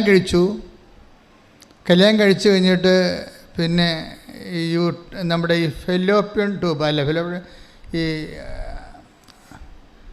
നമ്മളുടെ ഗർഭനാളിയില്ലേ അതിന് ക്യാൻസറാണ്. അപ്പോൾ ഒരു ക്യാൻസർ വന്ന് അതിൻ്റെ ഗർഭനാളി ഒരെണ്ണം എടുത്ത് കളഞ്ഞ്. അപ്പോൾ എന്നിട്ട് അവൾക്ക് നല്ല ധൈര്യമാണ്, കുഴപ്പമൊന്നുമില്ല, അത്യാവശ്യം പ്രാർത്ഥനയൊക്കെ ഉള്ള ആളാണ്. പക്ഷെ അതിനേക്കാൾ ഉപരി ശാസ്ത്രത്തിൽ വിശ്വാസമുണ്ട് എന്നാണ് അവൾ പറഞ്ഞത്. ഞാൻ പ്രാർത്ഥനയൊക്കെ ഉള്ള ആളാണ്, പക്ഷെ എന്നാലും എനിക്ക് ഒരു അണ്ടനാളി എടുത്ത് കളഞ്ഞിട്ടും എനിക്ക് മരുന്നുണ്ടല്ലോ, ഡോക്ടറുണ്ടല്ലോ, ശാസ്ത്രമുണ്ടല്ലോ, സയൻസ് ഉണ്ടല്ലോ എന്നൊക്കെ പറഞ്ഞ് ഞാൻ വിശ്വസിച്ച് ഞാനങ്ങനെ ധൈര്യപ്പെട്ടിരുന്നു. ഇപ്പം കുറച്ച് കഴിഞ്ഞപ്പോൾ ഒരു 6 മാസം കഴിഞ്ഞപ്പോൾ ചികിത്സ പോകുന്നുണ്ട്. പക്ഷേ പിന്നീട് ചെക്ക് ചെയ്തപ്പോൾ വീണ്ടും സെക്കൻഡ് സ്റ്റേജ് ക്യാൻസർ വന്നു. അപ്പോൾ ഡോക്ടർ പറഞ്ഞ് കീമോ സ്റ്റാർട്ട് ചെയ്യാമെന്ന് പറഞ്ഞു. അപ്പോൾ ഞാൻ പറഞ്ഞു സയൻസ് ഉണ്ടല്ലോ, ഡോക്ടർ ഉണ്ടല്ലോ, ശാസ്ത്രമുണ്ടല്ലോ, എനിക്കത് പ്രശ്നമൊന്നുമില്ല, കീമോ എടുത്തിട്ട് ഒത്തിരി പേര് രക്ഷപ്പെടുന്നുണ്ടല്ലോ, പിന്നെ എന്താ പ്രോബ്ലം? ഞാനങ്ങനെ മൈൻഡ് ചെയ്തില്ല.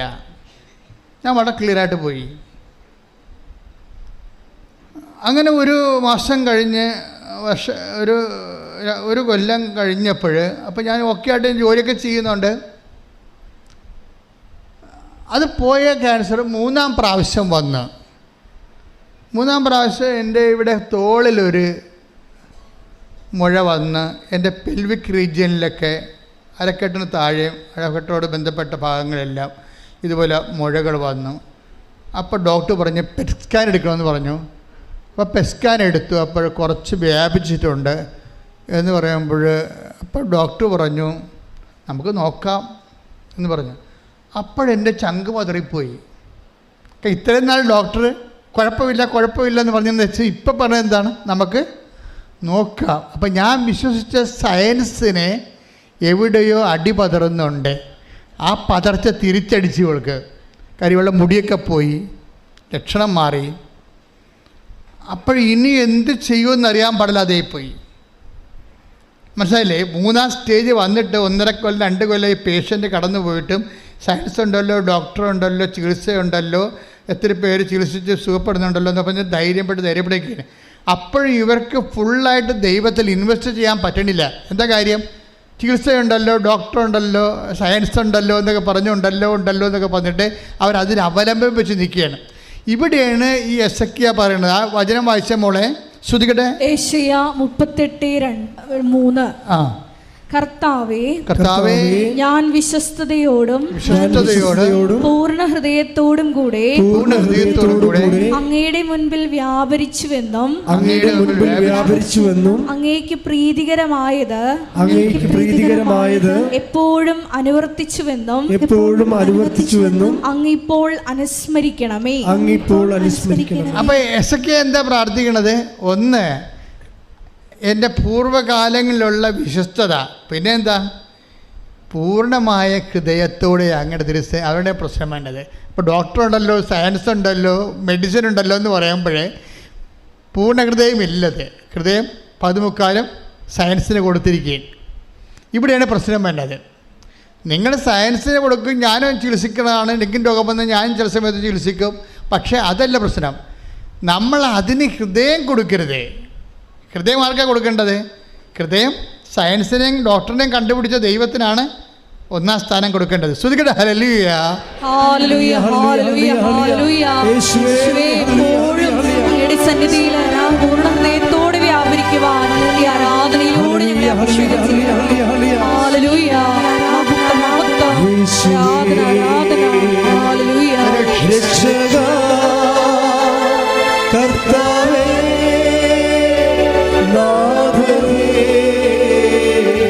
യേശുവേ, രക്ഷകാ കർത്താവേ, നാഥനേ, യേശു കർത്താവാണെന്നും യേശു ദൈവമാണെന്നും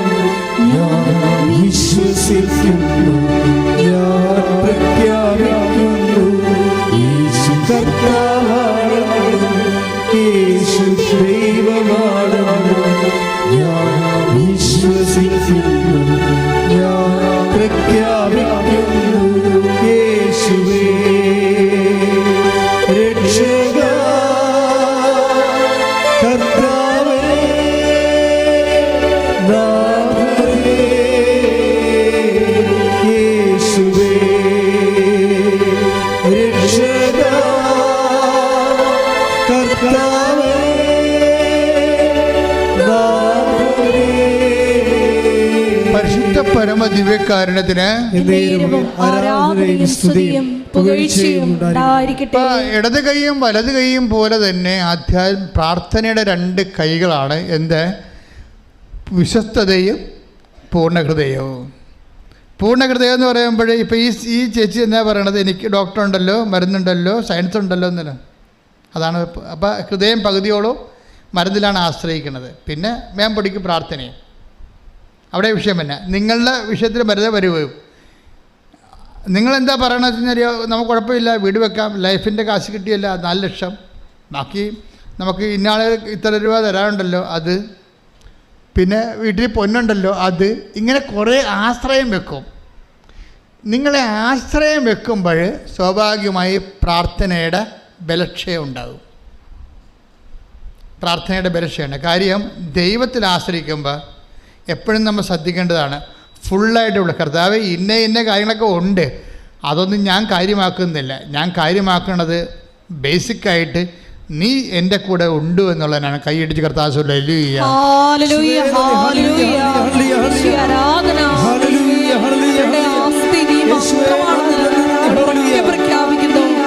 പരിശുദ്ധ പരമ ദിവ്യകാരുണ്യത്തിന്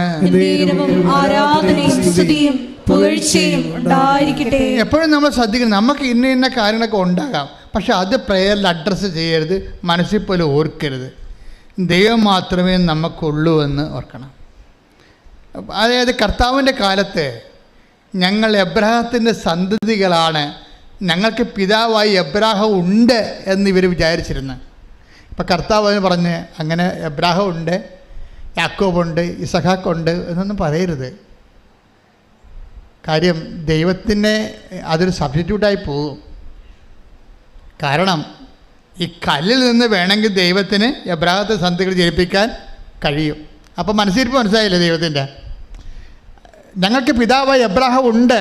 take the word of God. ശ്രുതിക്കട്ടെ ഹല്ലേലൂയ. ഹല്ലേലൂയ ഹല്ലേലൂയ ഹല്ലേലൂയ ഹല്ലേലൂയ. യേശുവേ നന്ദി നന്ദി നന്ദി കർത്താവേ. ഹല്ലേലൂയ ഹല്ലേലൂയ ഹല്ലേലൂയ ഹല്ലേലൂയ. യേശുവേ ആരാധന ആരാധന ആരാധന ആരാധന ആരാധന. വീഴ്ചകൊണ്ട്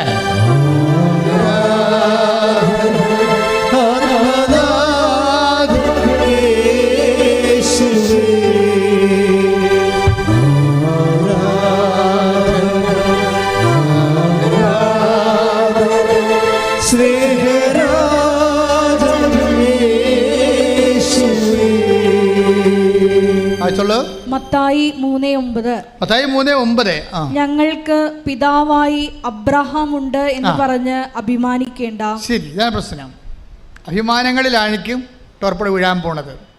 നമുക്ക് ഇന്ന സംഭവം ഉണ്ട് എന്നും പറഞ്ഞ് അഭിമാനിക്കരുത്. FD ഉണ്ട്, പറമ്പുണ്ട്, പൊന്നുണ്ട്, ആങ്ങള അമേരിക്കയിലുണ്ട്, ബ്രിട്ടനിലുണ്ട് എന്നൊക്കെ പറഞ്ഞ് ഇതാണ് പ്രശ്നം. ഉണ്ട് എന്ന് പറയരുത്. ആധ്യാത്മികമായി വരുമ്പോൾ ഈ ഉണ്ടെന്ന് പറയുമ്പോൾ അത് നേരെ ദൈവത്തിന് സബ്സ്റ്റിറ്റ്യൂട്ടായിട്ടാണ് വരണത്. ഞങ്ങൾക്ക് ഈശോ ഉണ്ടെന്ന് പറഞ്ഞാൽ മതി, മനസ്സിലായില്ലേ? അല്ലാതെ എൻ്റെ അനിയത്തി ലണ്ടനിലുണ്ട്, മറ്റേയാൾ ഓസ്ട്രേലിയയിലുണ്ട്. അപ്പോൾ എന്താണ് പറഞ്ഞിരിക്കുന്നത്? ഞങ്ങൾക്ക് പിതാവായി എബ്രാഹം ഉണ്ട് എന്ന് നിങ്ങൾ പറയരുത്. പറഞ്ഞോളൂ.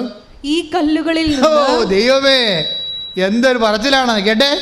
ഈ കല്ലുകളിൽ നിന്ന് പറഞ്ഞേ, ഈ കല്ലുകളിൽ നിന്ന് എബ്രാഹത്തിന്റെ സന്തതികളെ ജനിപ്പിക്കാൻ ദൈവത്തിന് കഴിയും. കൈയടിച്ച് സ്തുതിക്കട്ടെ. ഹല്ലേലൂയ ഹല്ലേലൂയ ഹല്ലേലൂയ. ആരാധന മാത്രമാണ് ഞങ്ങളുടെ ആശ്രയം. ഹല്ലേലൂയ. പരിശുദ്ധ പരമ ദിവ്യകാരുണ്യത്തിന് അപ്പൊ എന്നെ കൈവിടാത്തവൻ യേശു കൂടെ ഉണ്ടെന്ന് പറയുമ്പോഴേ നമുക്ക് ബോധമില്ലെങ്കിലും കൂടെ ഉണ്ടാവും.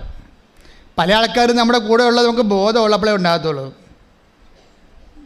വന്ന് നോക്കും, നമുക്ക് കണ്ണ് ബോധം ഉണ്ടോ ഇല്ലെന്ന് നോക്കും. ബോധം ഇല്ലെങ്കിൽ അവർ സ്കൂട്ടാവും. നമ്മളറിയത്തില്ലല്ലേ, നമ്മൾ വന്നതും അറിയത്തില്ല. ആശുപത്രിയിലൊക്കെ ചെല്ലുമ്പോഴേ ബോധമില്ലെങ്കിലേ നമുക്കൊരു ചെറിയ ഇച്ഛാഭംഗമാണ്. ഞാൻ ഇത്രയും കഷ്ടപ്പെട്ട് വണ്ടിയും പിടിച്ച് വന്നിട്ട് ഈ സാധനത്തിന് ബോധമില്ലല്ലോ, ഞാൻ വന്നത് പോലും അറിയത്തില്ലല്ലോ. ബോധം വരുമ്പോൾ പറഞ്ഞേക്കണേ ഞാൻ വന്നെന്ന് ഇല്ലേ? അടുത്ത് നിൽക്കണേ ബൈസ്റ്റാൻഡറോട് പറയവേ, ഇച്ചായനെ ബോധം വരുമ്പോൾ പറഞ്ഞേക്കണേ ഞാൻ വന്നെന്ന് പറഞ്ഞേക്കണേ. ഇപ്പം ഞാൻ വരണമെന്ന് വന്നു എന്നുള്ളതിന് ഇയാൾക്ക് എന്താ വേണ്ടത്? ബോധം വേണം. ബോധമില്ലെങ്കിൽ നമ്മൾ വണ്ടി സ്കൂട്ടാവും, നമ്മളുണ്ടാകത്തില്ല. മനുഷ്യന്മാരുടെ എല്ലാ ബന്ധവും അങ്ങനെയാണ്. പക്ഷെ നിൻ്റെ ദൈവം നിനക്ക് ബോധമില്ലെങ്കിലും നിൻ്റെ കൂടെ ഉണ്ടാവും. കൈയടിച്ചുതുകട ഹല്ലേലൂയ. പരിശുദ്ധ പരമ ദിവ്യകാരുണ്യത്തിന്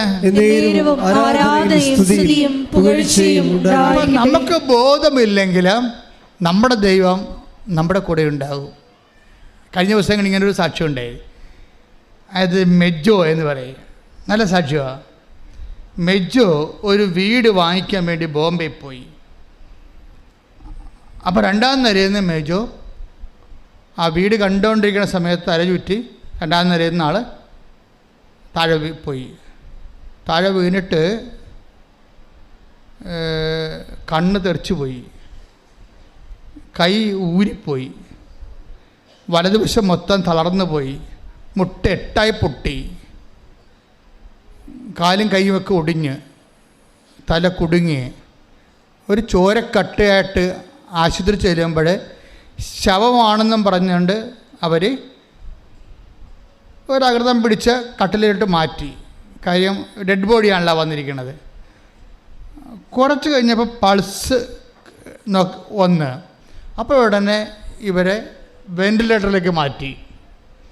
വെൻറ്റിലേറ്ററിലേക്ക് മാറ്റി പരിശോധിച്ച് അകത്തിന് എന്തുമാത്രം കുഴപ്പമുണ്ടെന്ന് അറിയത്തില്ലല്ലോ, പുറത്തിത്തരം കുഴപ്പങ്ങളുണ്ട്.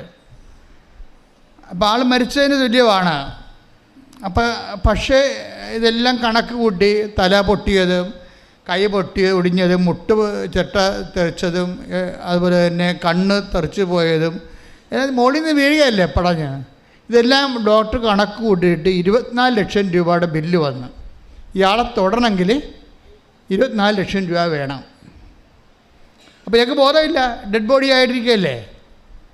അപ്പോൾ 24 ലക്ഷം രൂപ എന്ന് പറയുമ്പോൾ അവർ ഇയാളെ കൊണ്ടുപോകും, അതാണ് പ്രശ്നം. അപ്പോൾ ഒരു നേഴ്സ് അവിടെ വന്നിച്ചും ഈ വ്യക്തിയുടെ കൊണ്ടുവന്നവരോട് പറഞ്ഞ് 24 ലക്ഷം രൂപ വേണ്ടി വരുമെന്നാണ് കണക്ക്. പക്ഷേ പേടിക്കണ്ട, എന്നെ ഒരു സിസ്റ്ററായിട്ട് കണ്ടാൽ മതി, എൻ്റെ ആങ്ങളെയാണെന്ന് പറഞ്ഞ് രജിസ്റ്റർ ചെയ്യാം ആശുപത്രി. അപ്പോൾ 10 ലക്ഷം ഇളവ് കിട്ടും. ആര്? ഇയാൾക്ക് ബോധമില്ലേ? ബോധമില്ലാത്ത ഡെഡ് ബോഡിക്ക് 10 ലക്ഷം ഇളവ് കൊടുക്കാൻ വേണ്ടി ഒരു സ്ത്രീയെ ദൈവം പറഞ്ഞു വിട്ടിരിക്കുകയാണ്. ശ്രുതികട്ടെ ശ്രുതികട്ടെ ഹല്ലേലൂയ.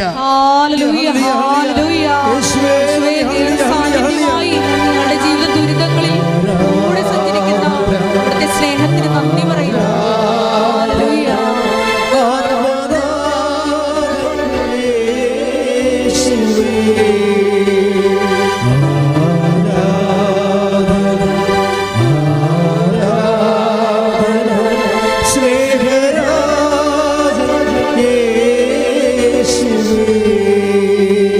ജയേഷിപ്പോൾ ഈ പാട്ട് പാടിയപ്പോഴാണ് എനിക്ക് തോന്നിയത്, എന്നെ കരുതുന്നതിനെന്ന് പറയുമ്പോൾ നിങ്ങൾക്ക് ചിന്തിച്ചില്ലേ, അവർക്കത് പാട്ടാണെന്ന്. പാട്ടല്ല, അതൊരു ജീവിതമാണ്.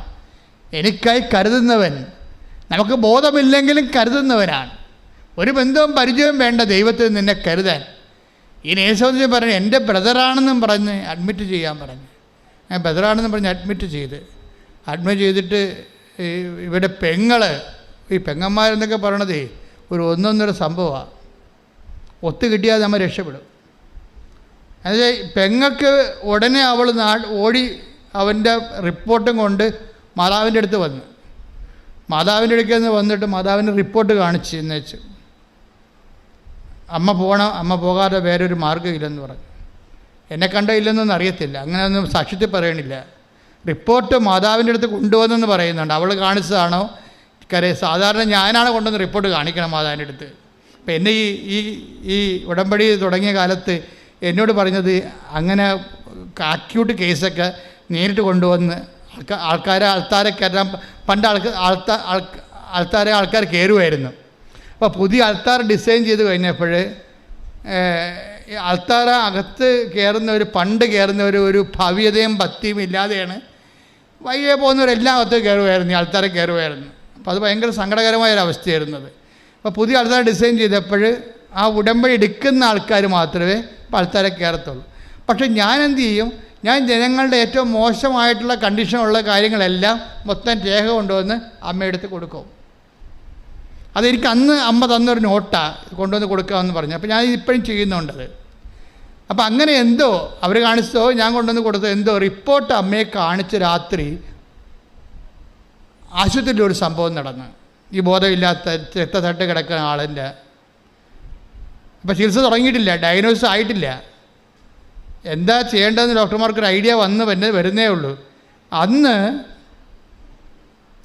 ഒരച്ഛൻ, ഞാനാണെന്ന് പറഞ്ഞിട്ടില്ല, ഒരച്ഛൻ ഈ ഡെഡ് ബോഡിയുടെ അടുത്ത് പോയി കിടക്കുന്ന വ്യക്തി എടുത്ത് രാത്രി വരും.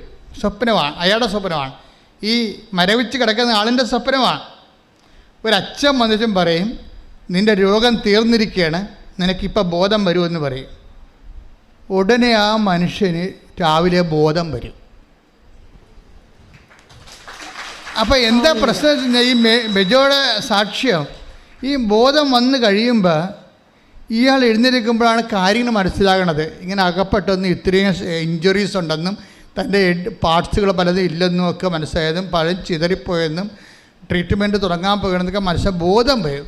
ബോധം വരുമ്പോൾ ആ കിട്ടിയ ബോധത്തിന് അയാളുടെ ഇൻഷുറൻസിൻ്റെ ഡേറ്റും കാര്യങ്ങളെല്ലാം അയാൾ കുറിച്ച് ഡോക്ടറിന് കൊടുക്കും. പിന്നെ വന്ന ഡോക്ടറിന് അയാളുടെ ഇൻഷുറൻസ്, കാരണം ഇയാൾക്ക് മെഡിക്കൽ ഇൻഷുറൻസ് ഉള്ള ആളാണ്, സ്വന്തമായിട്ട് എടുത്തിട്ടുള്ള ആളാണ്, അതിൽ നിന്നൊരു 8 ലക്ഷം രൂപ. അപ്പോൾ ഡോക്ടർ വാവിളിച്ചു പോകും. എന്ന് വെച്ച് കഴിഞ്ഞാൽ ഇയാൾ പറയുന്ന ഒരു ഓർമ്മയിൽ പറയണതല്ലേ, ഈ ഓർമ്മയിൽ പറയണ കാര്യങ്ങളുടെ ചെല്ലുമ്പോൾ ഇൻഷുറൻസ് കമ്പനി പോയി അന്വേഷിക്കണ്ടേ. അപ്പോൾ ഡോക്ടർ അന്വേഷിച്ചപ്പോൾ കറക്റ്റാണ്, ഈ 8 ലക്ഷം രൂപയുടെ ഉണ്ട്. അപ്പോൾ 10 വട്ടം 18 ലക്ഷം രൂപ കിട്ടി. നോക്കിയേ, അതായത് നിന്നെ കരുതുന്ന കർത്താവ് നിന്നെ എങ്ങനെയാണ് കൊണ്ടുപോകും. അപ്പം നിങ്ങൾ ചോദിക്കും, ഇങ്ങനെ കർത്താവ് കരുതിയിട്ട് പിന്നെ എന്തായാലും പെടസ്ഥലത്ത് താഴെ വീഴണമെന്ന്. താഴെ ഞാനും വീഴും, നിങ്ങളും വീഴും. കാര്യം എന്താണെന്ന് വെച്ചാൽ, നമ്മളൊരു കാര്യം ചെയ്യുമ്പോൾ വീടെടുക്കാൻ പോയാലും കാറെടുക്കാൻ പോയാലും അത് നമുക്ക് ആൾ കളിക്കാനാണോ മറ്റുള്ള മുമ്പിൽ നമ്മൾ വലിയ സ്ഥലത്തെ പ്രധാന ദിവ്യനാണെന്ന് നാട്ടുകാരുടെ അടിച്ചേൽപ്പിക്കാനാണോ ലോകാരൂപിയാണോ ദൈവത്തിൻ്റെ മഹത്വം ഉണ്ടാകുമോ? വില്ല് ഓഫ് ഗോഡ് നോക്കണതിന്. അതാണ് വില്ല് ഓഫ് ഗോഡ് നോക്കണത്. വില്ല് ഓഫ് ഗോഡ് നോക്കത്തില്ല. നോക്കണത് എന്താ? നോക്കിയാൽ അവൻ്റെ ആ വിഷ്വലായിട്ടുള്ള അവൻ്റെ ഇഷ്ടങ്ങൾ ചിലപ്പോൾ എതിരായിരിക്കും വരാൻ പോണത്. എതിരായിരിക്കും വരാൻ പോകണമെന്നുണ്ടെങ്കിൽ അത് നമ്മൾ ഉപേക്ഷിക്കേണ്ടി വരും. ഇവർ ഉപേക്ഷിക്കാൻ തയ്യാറല്ല. അതുകൊണ്ട് ചില കല്യാണമൊക്കെ മകന് ചില കല്യാണമൊക്കെ ഒപ്പിച്ച് വെച്ചും യൂറോപ്പിലുള്ള നേഴ്സിനെ കല്യാണം ഒപ്പിച്ച് വെച്ചും ഇവിടെ വന്നിട്ട് പ്രാർത്ഥിക്കണമെന്ന് പറയും. അപ്പോൾ പ്രാർത്ഥിച്ചിട്ട് അങ്ങനെ ഓരോ കാര്യങ്ങളൊക്കെ അവരുടെയും പറയും ഇവരുടെയും പറയും ഒക്കെ പറഞ്ഞിട്ടും, പക്ഷെ അവർ ഉദ്ദേശിക്കണത് ഞാൻ മെസ്സേജ് എടുക്കണമെന്ന് അവർക്ക് പറയത്തില്ല. അവർ വേറെ പല കാര്യങ്ങളൊക്കെ ആട് പ്രസവിക്കണതിനും പശു പ്രസവിക്കണതിനും പണ്ട് മെസ്സേജ് എടുത്ത പാർട്ടിയാണ്. ഇപ്പം മകളുടെ കല്യാണത്തിന് മെസ്സേജ് എടുക്കേണ്ട, മകൻ്റെ കല്യാണത്തിന് മെസ്സേജ് എടുക്കേണ്ട. എന്താണ്? അവൾ നേഴ്സാണ്, അവിടെ 3 ലക്ഷം രൂപ ശമ്പളമുണ്ട്. അപ്പോൾ 3 ലക്ഷം രൂപ ശമ്പളം ഉള്ളത് കൊണ്ട് അതിന് മെസ്സേജ് വേണ്ട. ദൈവം എങ്ങാനും കയറി വട്ടം ചവിട്ടിയാൽ എന്ത് ചെയ്യും? അതാണ് പ്രശ്നം വരുന്നത്. ഇത് പൂർണ്ണ ഹൃദയത്തോടെ അല്ല സംഭവം. നമ്മൾ മെസ്സേജ് എടുക്കുന്നതിൻ്റെ ഉദ്ദേശം പൂർണ്ണ ഹൃദയത്തോടെ ദൈവഹിതമാണോ? അതാണ് പൂർണ്ണ ഹൃദയം എന്ന് പറയുന്നത്. പൂർണ്ണ ഹൃദയം എന്ന് പറഞ്ഞാൽ ഒരു വിഷയത്തിന് ദൈവഹിതമാണോ? ചിലരൊക്കെ നമ്മുടെ കുഞ്ഞു പിള്ളേർ വരെ വന്ന് നമ്മൾ ചോദിക്കുമ്പോൾ ഞെട്ടിപ്പോകും. എന്താ കാര്യം? ഇത് ദൈവഹിതമാണെന്ന് നോക്കാൻ, ഇത് സംഭവം ഓക്കെയാണ്, പക്ഷെ ദൈവഹിതമാണെന്ന് നോക്കാൻ പറയും. ആ ദൈവഹിതമാണെന്ന് നോക്കും. അവർക്ക് പ്രാർത്ഥിച്ചാൽ തന്നെ അവർക്ക് സത്യസന്ധമായ വിശ്വാസ ജീവിതമാണെങ്കിൽ അവർക്ക് അടയാളം കിട്ടും. അപ്പം എന്നെ സംബന്ധിച്ചിടത്തോളം ഞാനിത് ഈ ഇവിടം വരെ നമ്മളിങ്ങനെ എല്ലാവരും കൂടി ഇങ്ങനെ കർത്താവിൻ്റെ കൂടെ എത്തിയതിൻ്റെ പിന്നിൽ എത്രയോ ധീരമായ ചുവടുകൾ വെച്ചിട്ടുണ്ട്. അതിൻ്റെ മനസ്സിൽ ഇവിടെ കൊണ്ടുവന്ന് കൃപാസനം സ്ഥാപിക്കണമെന്നും അതുപോലെ തന്നെ അഖണ്ഡ ജപമാനം 1000 മണി ജപമാനം ചൊല്ലണമെന്നും ഇങ്ങനെയൊക്കെ എനിക്ക് കിട്ടിയ ആ വിഷയത്തിൽ ദൈവഹിതമാണെന്ന് ആന്തരികമായ ബോധ്യം കിട്ടിയത് കൊണ്ട് ഞാനങ്ങനെ ചെയ്ത് അങ്ങനെ പോവുകയാണ് ചെയ്തത്. അപ്പോൾ അങ്ങനെ ചെയ്ത് പോകുമ്പോഴെല്ലാം ഒരിക്കലും പരാജയമില്ലാതെ ദൈവം ഇങ്ങനെ കൂടെ നിന്ന് കൊണ്ട് 10,000 സുഖപ്പെടുത്തി ദൈവത്തിൻ്റെ സാന്നിധ്യം വെളിപ്പെടുത്തിക്കൊണ്ട് ഈ ശുശ്രൂഷയെ ദൈവം സ്ഥിരീകരിക്കും അടയാളം കൊണ്ട്. അപ്പം അതുകൊണ്ട് നിൻ്റെ ജീവിതം ദൈവത്താൽ സ്ഥിരീകരിക്കപ്പെടുന്നതാകാൻ വേണ്ടി ആണ് നമ്മൾ ദൈവഹിതം പരിശോധിക്കുമ്പോൾ പൂർണ്ണ ഹൃദയമാണത് അവിടെ വരണത്. പൂർണ്ണ ഹൃദയം എന്ന് വെച്ചാൽ വരുമ്പോൾ ദൈവഹിതത്തിന് അടയാളമൊക്കെ വരും. അങ്ങനെ അത്ഭുതം ഉണ്ടാകുന്നത്. അതായത് യെശയ്യാ രാജാവ് ഭിത്തിക്ക് പുറംതിരിഞ്ഞ് നിന്നുകൊണ്ട് ആയുസ്സിന് വേണ്ടി പ്രാർത്ഥിക്കുമ്പോൾ യെശയ്യാ പ്രവാചകൻ അടുത്ത് നിൽപ്പുണ്ട്. പെട്ടെന്ന് അയാൾക്ക് ഇടിമിന്നൽ പോലെ കർത്താവിൻ്റെ ശക്തി ധരിച്ചിട്ട് അയാൾ പറയും, അതായത് അഹാബിൻ്റെ സൂര്യഘടികാരം 10 ചുവട് പുറകോട്ട് അതിൻ്റെ നിഴൽ വീശണത് നീ കാണും, അതാണ് അടയാളം. അപ്പോൾ 15 കൊല്ലം ഞാൻ ഇവന് ആയുസ് ദീർഘിപ്പിച്ച് കൊടുക്കുമെന്ന്. അപ്പോൾ ആയുസ് ദീർഘത്തിന് ദൈവം കൊടുത്തിരിക്കുന്ന അടയാളം എന്താണ്? നമുക്കറിയാം, സൂര്യകരിയാടം നിഴൽ ഇടത്തുനിന്ന് വലത്തോട്ട് പോയിക്കൊണ്ടിരിക്കുന്ന സമയത്ത് ആ വലത്തോട്ട് പോയിക്കൊണ്ടിരിക്കുന്ന സൂചി ഇടത്തോട്ട് വന്നിട്ട് ആ കാലം കഴിഞ്ഞുപോയ കാലത്തെ തിരിച്ച് റീഫണ്ട് ചെയ്ത് കൊടുക്കുന്നതാണ്. പക്ഷേ അത് അത്ഭുതവും അടയാളമാണ്. അപ്പം ദൈവവുമായിട്ട് ബന്ധപ്പെട്ട എല്ലാ കാര്യങ്ങൾക്കും അന്നും ഇന്നും എന്നും അടയാളമുണ്ട്, എന്നും അടയാളമുണ്ട്. ഈ മനുഷ്യൻ്റെ ഓപ്പറേഷൻ, മെജോയുടെ ഓപ്പറേഷൻ എല്ലാം കഴിഞ്ഞ് ഇപ്പം എല്ലാവരും, അതായത് മുഖമൊക്കെ ഒടിഞ്ഞിരിക്കണല്ല, മുഖമെല്ലാം ഒടിഞ്ഞിരിക്കുകയാണ്, കൈ ഊരിയിരിക്കുകയാണ്, മുട്ട് 8 പൊട്ടിയിട്ടുണ്ട്, കണ്ണ് തെറിച്ച് പോയിട്ടുണ്ട്. ആദ്യം തന്നെ ഈ രാത്രി അച്ഛൻ ഇയാളെ കണ്ട ദിവസം തന്നെ രാവിലെ ഇയാൾ ഛർദ്ദിക്കാൻ തുടങ്ങി. എന്താണ്? ഇയാളുടെ വയറ്റിൽ കിടക്കുന്ന ബ്ലഡ് മുഴുവനും, ചങ്കിലെ ബ്ലഡെല്ലാം വയറ്റിൽ കിടക്കുകയാണ്. ആ വയറ്റിലെ ബ്ലഡെല്ലാം ഛർദ്ദിച്ചു പോയി. ഡോക്ടർമാർക്ക് പോലും മനസ്സിലായില്ല. ഈ ബ്ലഡ് അകത്ത് കിടക്കുന്നതുകൊണ്ടാണ് ഇയാൾക്ക് ശരിക്കും ഈ ഇൻഫെക്ഷൻ വന്ന് കിടക്കുന്നത് വയറ്റിൽ. എല്ലാം ടോട്ടൽ സിസ്റ്റം കൊളാപ്ഷൻ ആയിരിക്കുകയാണ് അവിടെ എല്ലാം. പക്ഷേ പെട്ടെന്ന് ഒരു മെഡിക്കേഷനും ഇല്ലാതെ, ട്രീറ്റ്മെൻറ്റിൻ്റെ ഡോക്ടർമാരുടെ ബുദ്ധിക്ക് അപ്പുറത്തേക്ക് വയറ്റിൽ കിടന്നിരുന്ന ബ്ലഡ് പുറത്ത് ചാടി. അത് ദൈവം ചാടിച്ചതാണ്. ഏറ്റവും വലിയ നേഴ്സ്, ഏറ്റവും വലിയ ഡോക്ടർ ദൈവമാണ്. കാര്യം അത്രയും നേരം ചികിത്സിച്ചിട്ട് ഇയാളുടെ ടെസ്റ്റ് ചെയ്തേരം കണ്ടുപിടിക്കാഞ്ഞ രക്തം എവിടെയാണ് രക്തം പോയി കിടക്കണമെന്ന് വെച്ച് കഴിഞ്ഞാൽ വയറ്റിൽ പോയി കിടക്കുന്ന സംഭവം. ആ സാധനത്തിന് തന്നെ ഓട്ടോമാറ്റിക്കായിട്ട് പുറത്തേക്ക് ചടിക്കും. അപ്പം തന്നെ ഈ മനുഷ്യൻ എഴുന്നേറ്റിരിക്കാൻ പറ്റുന്ന രീതിയായി. നമുക്കറിയാമല്ലോ, വയറുപേരത്ത് ഛർദ്ദിച്ച് കഴിഞ്ഞാൽ തന്നെ നമുക്ക് തലക്ക് നേരെ വരികയില്ല, നമ്മൾ ആൾ ഓക്കെ ആയി വരുന്നു. പിന്നെ ഓപ്പറേഷൻ കഴിഞ്ഞിട്ട് ഇയാളെ പറഞ്ഞൊരു വാക്കുണ്ട്, എൻ്റെ മുഖമൊക്കെ പൊട്ടിയിരിക്കുകയല്ലേ. അപ്പോൾ ഡോക്ടർ ഇവരാണെങ്കിൽ, ഈ പെങ്ങളാണെങ്കിൽ ആങ്ങളൊക്കെ വേണ്ടി ഉടമ്പടി എടുത്തിട്ട് നിരന്തരം പ്രാർത്ഥിച്ചിട്ട് ഉടമ്പടി തൈലമൊക്കെ കൊടുത്തു വിടുകയാണ് ബോംബെക്ക് ആശുപത്രിയിലോട്ട്. അതെല്ലാം പെരട്ടിയാണ് ഇങ്ങനെ ഈ പ്രാർത്ഥിച്ച് ഇതിനെ അതിജീവിച്ചുകൊണ്ടിരിക്കുന്നത്. അവസാനം മുഖമെല്ലാം ഓപ്പറേഷൻ ചെയ്തപ്പോൾ ഡോക്ടർ ഭയങ്കര പേടിയാണ്. അതായത് ഈ മനുഷ്യൻ്റെ ലക്ഷണം മാറിപ്പോവും. പക്ഷേ അയാളെന്താ പറഞ്ഞത്, ഓപ്പറേഷൻ എല്ലാം കഴിഞ്ഞപ്പോൾ ഈ മുട്ടൻ്റെ ചിരട്ടയെല്ലാം കറക്റ്റ് ചെയ്ത് കൈയെല്ലാം ഓക്കെയാക്കി ഈ മനുഷ്യൻ ഒരു വീൽ ചെയറിൽ പോയി ക്രിസ്മസ് കുർബാന കണ്ട്, പിന്നെ വടിയും പിടിച്ച് പോയി ഈ പ്രാർത്ഥനകൾ കൂടാൻ തുടങ്ങി. പിന്നെ നടക്കാൻ തുടങ്ങിയപ്പോൾ കണ്ണാടി നോക്കിയപ്പോൾ പറയണേ, എൻ്റെ പഴയ മുഖത്തേക്ക് ഞാൻ സുന്ദരനായിരിക്കണമെന്ന്. അപ്പോൾ ഡോക്ടർ ചോദിച്ചു, നിങ്ങൾ ഏത് ദൈവത്തിനെയാണ് വിളിക്കണമെന്ന് ചോദിച്ചു. പിന്നെ ഇയാളെ മുഴുവനും ഇവിടെ നാട്ടിൽ കണ്ണൂർ വന്നതിന് ശേഷം പിന്നെ കൃപാസനത്തിൽ വന്നും പോയി നിൽക്കുക. അപ്പോൾ ആൾക്കാർ ചോദിക്കും, നീ എപ്പോഴും ആലപ്പുഴ ഓർഡർ ഉണ്ടല്ലോ, നിനക്ക് എന്നാ കിട്ടണതെന്ന് ചോദിക്കുമ്പോൾ പറയും, എനിക്ക് എന്നെ തന്നെ കിട്ടിയതാണെന്ന് പറയും. അവൻ സാക്ഷ്യം നല്ല രസമാണ് കേൾക്കാൻ.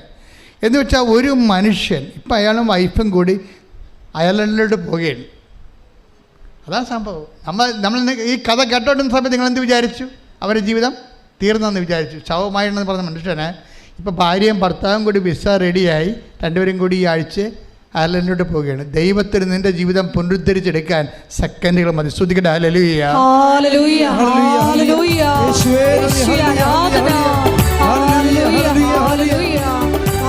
പരിശുദ്ധ പരമ ദിവ്യകാരുണ്യത്തിന്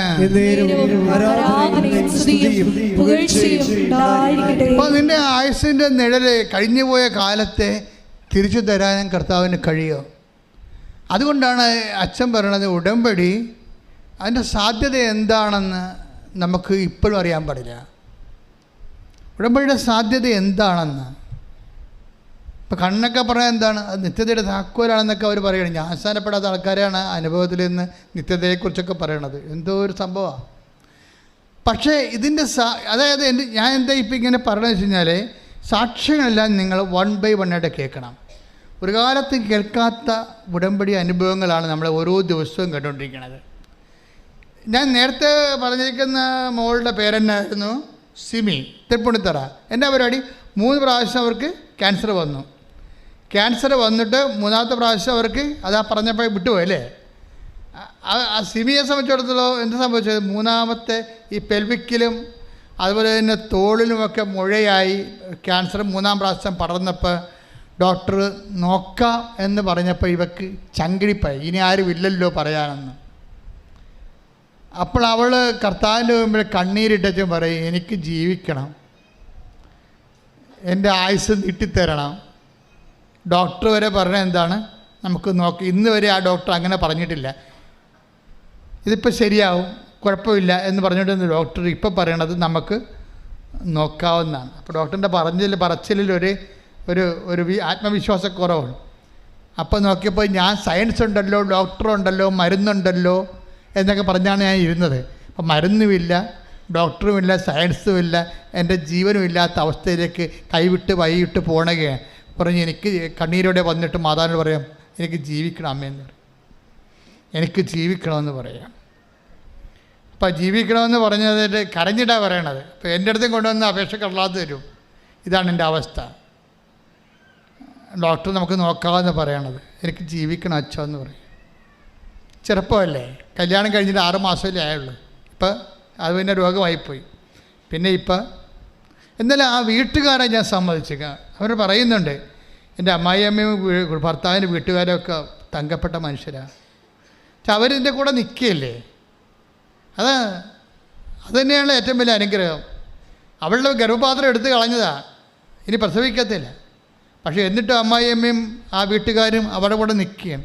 അതാണ് ക്രിസ്തീയത എന്ന് പറയുന്നത്. ശ്രുതികട ഹല്ലേലൂയ, ഹല്ലേലൂയ, ഹല്ലേലൂയ. സ്നേഹത്തിന്റെ ആഴങ്ങൾ നമ്മളിലൂടെ ഞങ്ങൾക്ക് ബോധ്യപ്പെടുത്തി തരുന്നതിന് നന്ദി പറയുന്നു. ഹല്ലേലൂയ.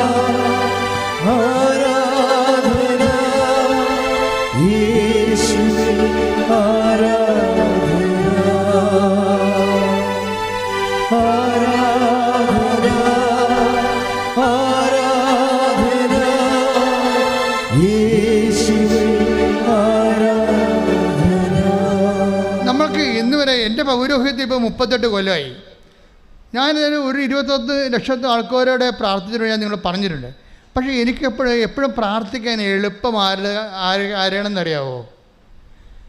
ഞങ്ങൾ 0 ആയിപ്പോയി, ഇനി രക്ഷയില്ല, ദൈവം മാത്രമേ ഉള്ളൂ എന്ന് പറയുന്ന ഒരവസ്ഥയില്ലേ, അവർക്ക് വേണ്ടി പ്രാർത്ഥിക്കാൻ എളുപ്പമാണ്. മറ്റുള്ളവർ ഞങ്ങൾക്ക് ആരോഗ്യമുണ്ട്, ഞങ്ങൾക്ക് ചികിത്സിക്കാൻ കാശുണ്ട്, ഞങ്ങൾക്ക് സ്വന്തം വീട്ടിൽ തന്നെ സർജനുണ്ട്, ഞങ്ങൾക്ക് അന്വേഷിക്കാൻ ആളുണ്ട് എന്നൊക്കെ പറയുമ്പോൾ പിന്നെ ദൈവം ഇരിക്കട്ടെ എന്ന് പറയുന്നത് നമുക്ക് പ്രാർത്ഥിച്ചാൽ റിട്ടേൺ അടിക്കും. എന്താ കാര്യം? ദൈവം അത് അക്സെപ്റ്റ് ചെയ്യുന്നില്ല. ഇവർ മസിലും പെരുപ്പിച്ച് ദൈവത്തിൻ്റെ അടുത്ത് അഭ്യാസം കാണിക്കാൻ വന്നിരിക്കുകയല്ലേ. അഭ്യാസം കാണിക്കലല്ല ശരിക്കും പറഞ്ഞാൽ, ആശ്രയിക്കന് വേണ്ടത്. ഞാൻ ഇവളോട് എന്നെ പറഞ്ഞു, അച്ഛാ എനിക്ക് ജീവിക്കണമെന്ന് പറയുമ്പോൾ എന്നോട് ആയുസ്സിന് വേണ്ടി ദൈവത്തിൻ്റെ നാമത്തിൽ യാചിക്കുകയാണ്. ശരിക്കും ഞാൻ അങ്ങനെ തന്നെയാണ് മാതാവിനോട് പറഞ്ഞു, അവൾക്ക് ജീവിക്കണമെന്ന് പറയും. ഇത് വെച്ചിട്ട് പറയും. വേറെ എന്താ പറയണത്? അവിടെ വന്ന് ഇവിടെ സാഹിത്യം പറഞ്ഞ വല്ല ആവശ്യമുണ്ടോ? മനുഷ്യൻ അനുഭവിക്കുന്ന പ്രശ്നം അതുപോലെ അമ്മയോട് അവൾക്ക് ജീവിക്കണമെന്ന് പറയും. ചെറുപ്പമാണ്. അപ്പോൾ എന്നോട് പറഞ്ഞത് പൗരോഹിത്യം പറയാൻ പറഞ്ഞു. ഞാൻ അവളോട് പറഞ്ഞു, 38 വർഷമായി ഞാൻ പൗരോഹിത്യം സ്വീകരിച്ചിട്ട്, നീ എൻ്റെ പൗരോഹിത്യം വിശ്വസിക്കുന്നുണ്ടോ അമ്മ ചോദിക്കണം. ഞാൻ വിശ്വസിക്കുന്നുണ്ട് അച്ഛാ എന്ന് പറയും. നീ ജീവിക്കുമെന്ന് പറയും. ഹല്ലേലൂയ, ശ്രുതികട ഹല്ലേലൂയ, ഹല്ലേലൂയ, ഹല്ലേലൂയ, ഹല്ലേലൂയ, ഹല്ലേലൂയ. മഹത്വം, മഹത്വം. ആരാധന യേശുവേ, ആരാധന, ആരാധന, ആരാധന യേശുവേ, ആരാധന. പരിശുദ്ധ പരമ ദിവ്യകാരുണ്യത്തിന് നേരവും ആരാധനയും സ്തുതിയും പുകഴ്ചയും ഉണ്ടായിരിക്കട്ടെ. എനിക്ക് കിട്ടിയ പൗരോഹിത്യത്തെക്കുറിച്ച് എനിക്ക് നല്ല മതിപ്പാണ്. എന്താ കാര്യം വെച്ച് കഴിഞ്ഞാൽ, ഞാൻ പട്ടക്കല്യാണത്തിൻ്റെ ദിവസം ഞാൻ എൻ്റെ കുറി, എൻ്റെ കുർബാന ഉടുപ്പ് ഞാൻ തന്നെ ഡിസൈൻ കൊടുത്ത വരപ്പിച്ചത്. അതിൻ്റെ അകത്തൊരു കുഞ്ഞാടാണ് ഉണ്ടായിരുന്നത്. ഒരു കുഞ്ഞാട്, ലോകത്തിൻ്റെ പാപങ്ങൾ നീക്കുന്ന ദൈവത്തിൻ്റെ കുഞ്ഞാട്. ഉടുപ്പ് ഇപ്പോഴും സൂക്ഷിച്ചിട്ടുണ്ട്. കുഞ്ഞാടിൻ്റെ നടുക്കുകൂടി കുരിശു കുത്തി ഇറക്കിയിട്ട് കുഞ്ഞാട് പാപത്തിന് പരിഹാരം ചെയ്യുന്ന ഒരു കുഞ്ഞാടിൻ്റെ രൂപമാണ് എൻ്റെ കുർബാന ഉടുപ്പ് ഉണ്ടായിരുന്നത്. എൻ്റെ കുർബാനയുടെ ഉടുപ്പിൻ്റെ അവിടെ കത്തിൽ അച്ഛന്മാർക്ക് കൊടുത്തിരുന്ന നാട്ടുകാർക്ക് കൊടുത്തിരുന്ന കത്തിൻ്റെ ഒരു 2 ഫ്ലോപ്പ് ഉണ്ടായിരുന്നു. ഒരു ഫ്ലോപ്പിൻ്റെ ഫ്രണ്ടിലൊരു ഫ്ലോപ്പ്, രക്ഷിച്ചവന് തല കൊടുത്തു എന്നും പറഞ്ഞ് ഒരു ചെറിയ കഥയാണ്. രക്ഷിച്ചവന് തല കൊടുത്തു എന്ന് പറഞ്ഞു. എന്താ കാര്യം, ഞാൻ 2ാം ക്ലാസ്സിൽ പഠിച്ചൊരു പാഠമാണ്. ഞാൻ കർത്താവിനെ കുറിച്ചൊക്കെ ഓർക്കുമ്പോൾ ഞാൻ ഈ 2ാം ക്ലാസ്സിലെ പാഠം ഓർക്കും. എന്താ പാഠം എന്ന് വെച്ചാൽ, 2ാം ക്ലാസ്സിൽ ഒരു കർഷകൻ, നിങ്ങളും പഠിച്ചു കാണും ആ പാഠം. 2ാം ക്ലാസ്സിൽ പാഠത്തിലൊരു ഒരു കഥയുണ്ടായിരുന്നു. ഒരു കർഷകൻ ഒരു ചപ്പകൂനയിൽ വന്ന് കുപ്പത്തൊട്ടി വന്ന് നോക്കുമ്പോൾ ഒരു വാഴ വിത്ത് അവിടെ ഇങ്ങനെ ചെതലരിച്ച് കിടക്കണ കണ്ടു. അപ്പം കർഷകൻ ആ വാഴ വിത്ത് എടുത്തുകൊണ്ട് പോയി സ്വന്തം പറമ്പിൽ ചവറെല്ലാം കളഞ്ഞ് വെച്ച് വെള്ളവും വിട്ട് ഒഴിച്ചൊക്കെ അതിനെ വളർത്തി കുറേ നാളായപ്പോൾ നല്ല ശരിക്കും ചട്ടച്ച് വളർന്ന് ഭംഗിയായിട്ട് വലിയൊരു കൊലയുമായിട്ട് കൊഴിച്ചപ്പോൾ ആ രക്ഷിച്ചവനെ, ആ കർഷകനെ ആ കൊല വെട്ടി കർഷകൻ അരിവാളം കൊണ്ടുവന്നപ്പോൾ തല ചായച്ചു കൊടുക്കുന്ന വാഴയെപ്പോലെ നിൽക്കുകയാണ്. അതാണ് ഞാൻ എൻ്റെ പട്ടക്കല്യാണ പുസ്തകത്തിൽ. അപ്പോൾ എനിക്ക് പൗരോഹിത്യത്തെക്കുറിച്ചും ക്രിസ്തുവിനെക്കുറിച്ചുമൊക്കെ നല്ല ബോധത്തോടെയാണ് പൗരോഹിത്യം സ്വീകരിച്ചത്. കാര്യം കർത്താവ് രക്ഷകനാണെന്നും അവന് ജീവൻ കൊടുക്കാൻ വേണ്ടി മാത്രം അവൻ പോകുന്നവനാണെന്നൊക്കെ മനസ്സിലാക്കിയിട്ട് തന്നെയാണ് പൗരോഹിത്യം. അതാണ് ഞാൻ അവളോട് ചോദിച്ചത്, എൻ്റെ പൗരോഹിത്യം നീ വിശ്വസിക്കുന്നുവോ? കർത്താവ് എനിക്ക് തന്ന പൗരോഹിത്യത്തിലാണ്. അത് കർത്താവിൻ്റെ പൗരോഹിത്യമാണ്. ആ ജനങ്ങളുടെ മുറിവുണക്കുന്നതാണ് അറ്റകൈ പ്രയോഗമുള്ളതാണത്.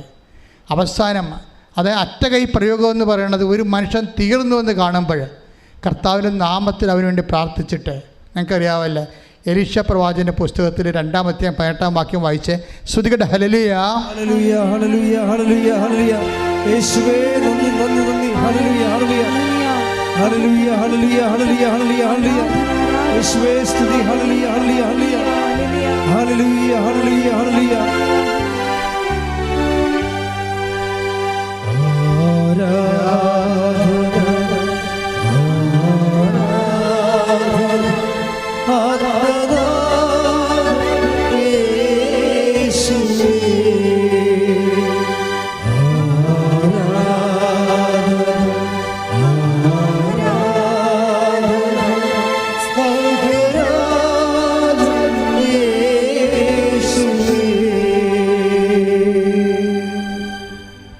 ശ്രുതിയുടെ മക്കളെ, ശ്രുതിയുടെ ഹല്ലേലൂയ ഹല്ലേലൂയ ഹല്ലേലൂയ ഹല്ലേലൂയ യേശുവേ ആരാധന ആരാധന ആരാധന ആരാധന യേശുവേ നന്ദി മഹത്വം മഹത്വം മഹത്വം. ഹല്ലേലൂയ ഹല്ലേലൂയ ഹല്ലേലൂയ ഹല്ലേലൂയ ഹല്ലേലൂയ യേശുവേ നന്ദി നന്ദി നന്ദി. ഹല്ലേലൂയ ഹല്ലേലൂയ ഹല്ലേലൂയ ഹല്ലേലൂയ ഹല്ലേലൂയ യേശുവേ സ്തുതി. ഹല്ലേലൂയ ഹല്ലേലൂയ ഹല്ലേലൂയ ഹല്ലേലൂയ ഈശോ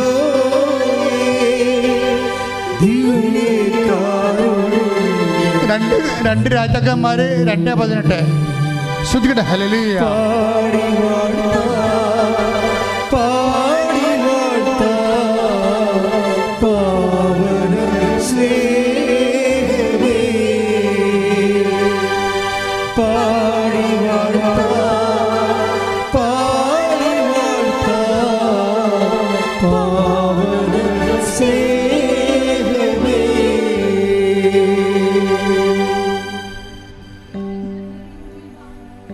രാജാക്കന്മാർ 2:18.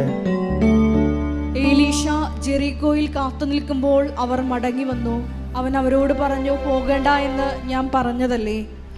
നഗരവാസികൾ എലീശയോട് പറഞ്ഞു, അങ്ങ് കാണുന്നില്ലേ, ഈ പട്ടണം ജീവിക്കാൻ പറ്റിയതാണ്, എന്നാൽ വെള്ളം മലിനവും നാട് ഫലശൂന്യവുമാണ്.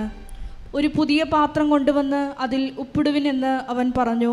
അവർ അങ്ങനെ ചെയ്തു. അവൻ ഉറവയ്ക്കടുത്ത് ചെന്ന് ഉപ്പ് അതിലിട്ടുകൊണ്ട് പറഞ്ഞു, കർത്താവ് അരുൾ ചെയ്യുന്നു, ഞാൻ ഈ വെള്ളം ശുദ്ധീകരിച്ചിരിക്കുന്നു, ഇനി ഇത് മരണത്തിനോ ഫലശൂന്യതയ്ക്കോ കാരണമാവുകയില്ല. ഇത് കണ്ടില്ലേ മക്കളെ, ജെറിക്കോയാണ് പട്ടണം.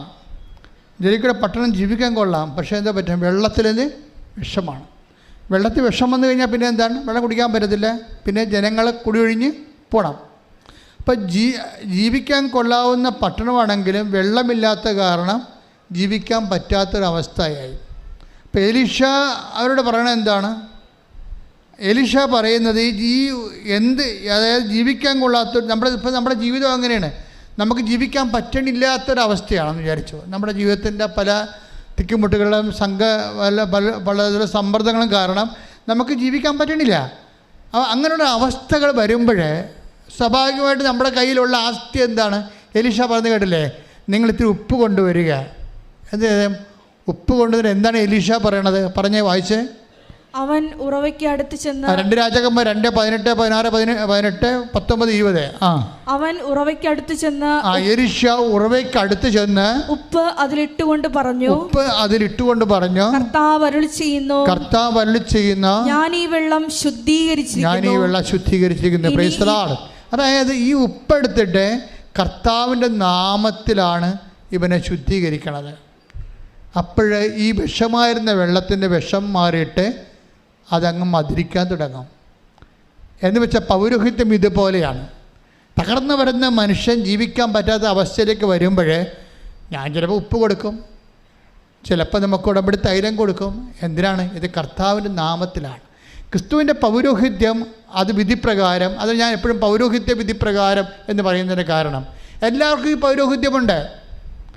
അതെല്ലാവരും അതുപോലെ ഒന്ന് ഉപയോഗിച്ചാൽ മതി. ആ പൗരോഹിത്യം കൊണ്ട് നമ്മൾ വേറെ എന്തെല്ലാം ചെയ്യണമുണ്ട്.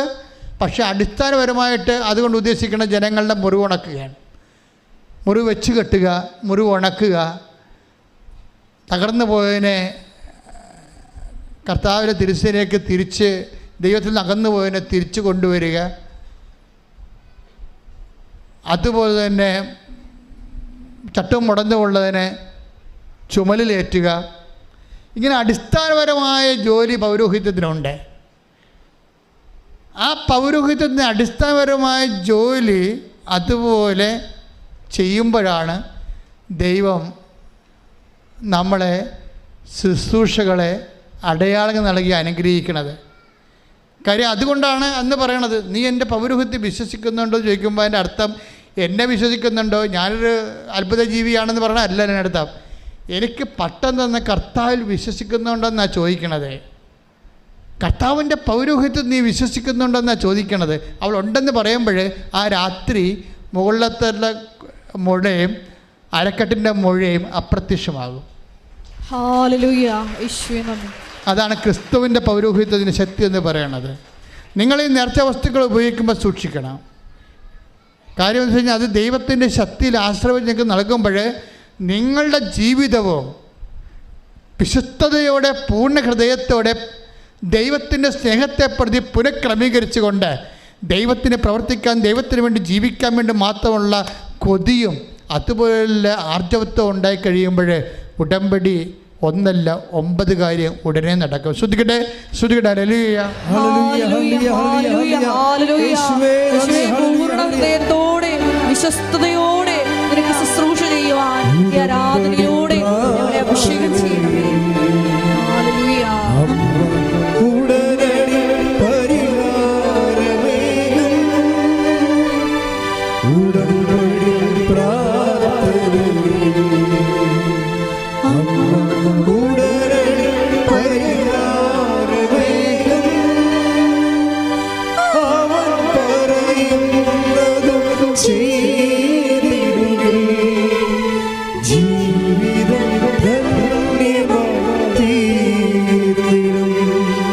മക്കളെ എല്ലാവരും എഴുന്നേൽക്കുക, സന്തോഷത്തിൽ എഴുന്നേൽക്കുക. ദിവ്യകാരുണ്യമേ ബലിവേദി. നമുക്ക് നല്ല പാട്ടുപാടി ആരാധനയിലെ ആർമാദിച്ച അഭിഷേകത്തോടെ പ്രാർത്ഥിക്കാം. ശ്രുതികട്ടെ. ഹല്ലേലൂയ,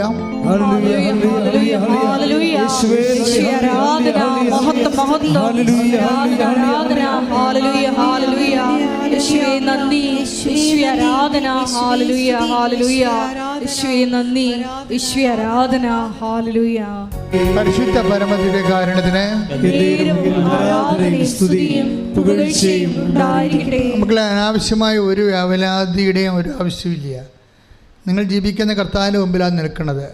ഒരു ബന്ധവും സ്വന്തവും ഇല്ലെങ്കിലും കർത്താവ് ആ മനുഷ്യനെ ഒരു ബന്ധമില്ലാത്ത അതായത് മെജോ ഇവിടെ വന്നപ്പോൾ സാക്ഷ്യം പറഞ്ഞപ്പോൾ പറയണേ, ഞാനിതെല്ലാം സുഖപ്പെട്ട് മിടുക്കനായി കർത്താവ് എന്നെ ഉടമ്പടി ചെയ്യിക്കാൻ വേണ്ടി ഇവിടെ വന്നപ്പോൾ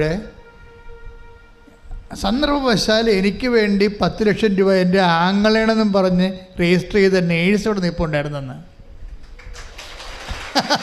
അതല്ലേ പ്രശ്നം. അപ്പം ഞാൻ ചോദിച്ചു എന്താ വന്നെന്ന് ചോദിച്ചേ. അപ്പോൾ പറഞ്ഞ് മക്കളില്ല, 10 വർഷമായെന്ന്.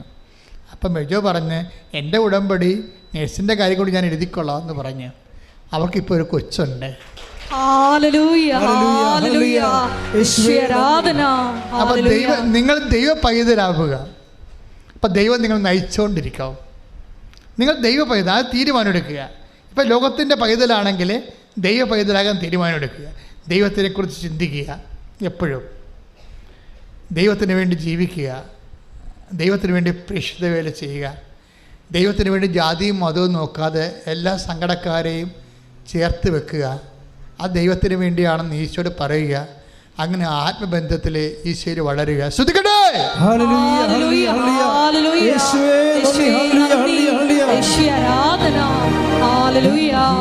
പരിശുദ്ധ പരമ ദിവ്യകാരുണ്യത്തിന് അപ്പൊ ദൈവത്തിന്റെ കയ്യിൽ ഒന്നിനും ഒരു കുറവുമില്ല. ഉടമ്പടിയിൽ എന്തും സംഭവിക്കാമെന്ന് മനസ്സിലായില്ലേ? ദൈവം നയിച്ചുകൊണ്ടിരിക്കുന്ന ഒരു സമൂഹമാണ്. ഈ ആധുനിക കാലത്തെ കറക്റ്റായിട്ടുള്ള ദൈവജനമാണ് നമ്മൾ. ശ്രദ്ധിക്കട്ടെ. ഹല്ലേലൂയ.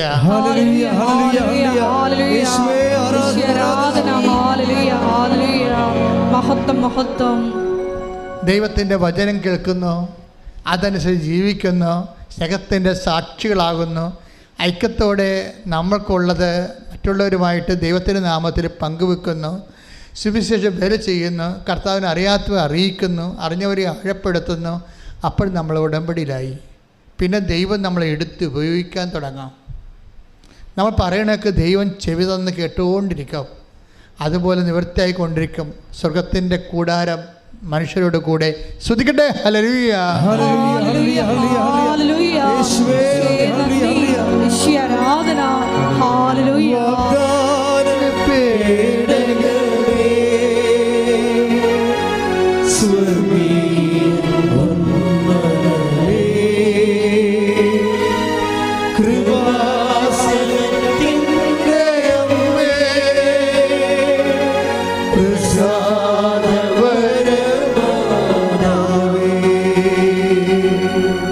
പരിശുദ്ധ പരമ ദിവ്യകാരുണ്യത്തിന് മത്തായി 3:9 നമ്മൾ വായിച്ചു. ഞങ്ങൾക്ക് അവരുണ്ട്, ഇവരുണ്ട്, അതുണ്ട്, ഇതുണ്ട് ഒന്ന് പറയണ്ട. ഞങ്ങൾക്ക് നമ്മുടെ ഇല്ലായ്മകൾ പറയാനാണ് പരിശുദ്ധ അമ്മ ഇവിടെ നിങ്ങളെ കാത്തിരിക്കുന്നത്. അല്ല ഉണ്ടെന്ന് പറയാനില്ല. ആധ്യാത്മിക ജീവിതത്തിൽ ഉണ്ടെന്ന് പറയണത് നെഗറ്റീവ് ഇഫക്റ്റും ഇല്ലെന്ന് പറയണത് പോസിറ്റീവ് ഇഫക്റ്റുമാണ്. ഞങ്ങൾക്ക് എബ്രാഹത്തിൻ്റെ സന്തതികൾ, ഞങ്ങൾക്ക് പിതാവ് എബ്രാഹം ഉണ്ട് എന്ന് പറയുമ്പോൾ അവർ റിജക്റ്റായപ്പെടുകയും അവർക്ക് വീഞ്ഞില്ല എന്ന് പറയുമ്പോൾ അവർ അനുഗ്രഹിക്കപ്പെടുകയും ചെയ്യുന്ന ദൈവത്തിൻ്റെ ഒരു മനസ്സിൻ്റെ ഒരു ആവിഷ്കാരമാണ് ഉടമ്പടി. ശ്രദ്ധിക്കട്ടെ. ഹല്ലേലൂയ.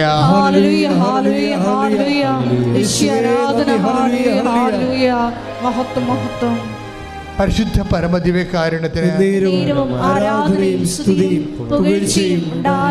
പരിശുദ്ധ പരമദിവ്യകാരുണ്യത്തിന് അനന്തമായ സാധ്യതകളോടുകൂടി സർവ്വജനങ്ങൾക്കും സന്തോഷത്തിൻ്റെ സദ്വാർത്തയുമായിട്ടാണ് ഈ അവസാന കാര്യങ്ങൾ ദൈവൻ ഉടമ്പടിയിലേക്ക് നമ്മളെ കോർത്ത് ഇണക്കുകയും ഐക്യപ്പെടുത്തി നിർത്തുകയും സംരക്ഷണത്തിൻ്റെ വരയും തീർക്കുകയും ചെയ്യുന്നത്. ശ്രദ്ധിക്കട്ടെ. ഹല്ലേലൂയ.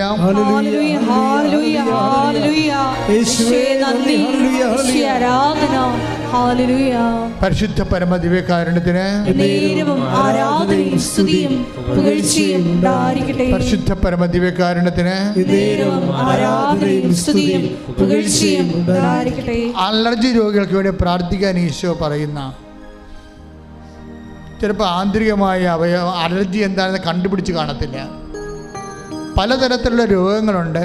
പക്ഷേ 10,000 കണക്കിന് തരം അലർജികളുണ്ട്. ഇന്ന് വരെ നിൻ്റെ ശരീരത്തിൽ അലർജിയുടെ എന്ത് കണികയാണെന്ന് ഡിറ്റക്ട് ചെയ്തിട്ടില്ലെന്ന് വിചാരിച്ചോ? നിൻ്റെ ശരീരത്തിന് പുറത്തും അകത്തും ഉണ്ടാകുന്ന അലർജി ഇതുവരെ അടയാളപ്പെടുത്താത്തതാണ് എങ്കിൽ കർത്താവിൻ്റെ വിശുദ്ധമായ രക്തം തളിക്കപ്പെടാൻ വേണ്ടി ഓൺലൈനിലുള്ളവർ ഇവിടെ ഉള്ളവരെ സ്തുതിച്ച് പ്രാർത്ഥിക്കട്ടെ. ഇപ്പോൾ കർത്താവ് അത്ഭുതങ്ങളും അടയാളം കാണിക്കും. ശ്രുതിക്കട്ടെ, ശ്രുതിക്കട്ടെ, എൻ്റെ കർത്താവിൻ്റെ ഉന്നതമായ നാമത്തിൽ സഭയുടെ അധികാരത്തിൽ കുറിച്ചിൻ്റെ അടയാളത്തിൽ എല്ലാത്തരം അലർജികൾ, അജ്ഞാതമായ അലർജി രോഗികൾ യേശു ക്രിസ്തു നാമത്തിൽ പൂർണ്ണമായി സൗഖ്യം പ്രാപിക്കട്ടെ. ശ്രുതിക്കട്ടെ. എല്ലാ അലർജി രോഗങ്ങളും സുഖപ്പെട്ടുകൊണ്ട്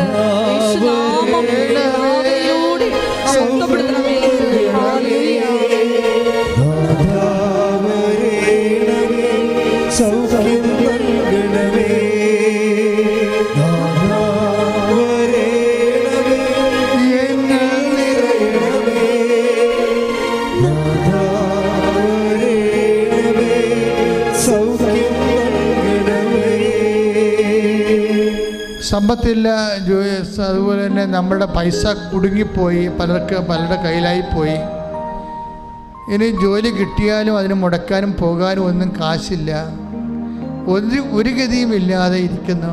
ഇനി ദൈവം എന്നെ അനുഗ്രഹിച്ചാൽ പോലും അത് അനുഭവിക്കാനുള്ള യോഗ്യത എനിക്കില്ല എന്ന് പറയുന്നവർക്ക് വേണ്ടി അഭിഷേകത്തിനായി ശ്രദ്ധിക്കട്ടെ, ശ്രദ്ധിക്കട്ടെ. ശ്രദ്ധിക്കട്ടെ.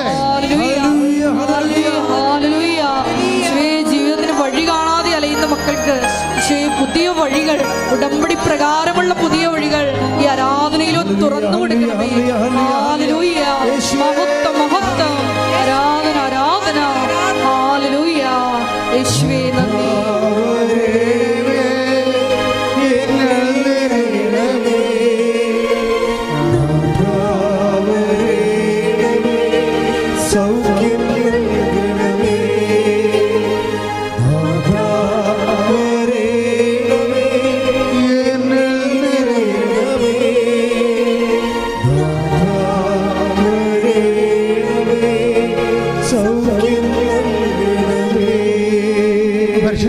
ദിവ്യകാരുണ്യത്തിന് നേരവും ആരാധനയും സ്തുതിയും പുകഴ്ചയും ഉണ്ടായിരിക്കട്ടെ. പല വിഷയങ്ങൾ കൊണ്ട് ജീവിതം മടുത്തു പോയവരുണ്ട്.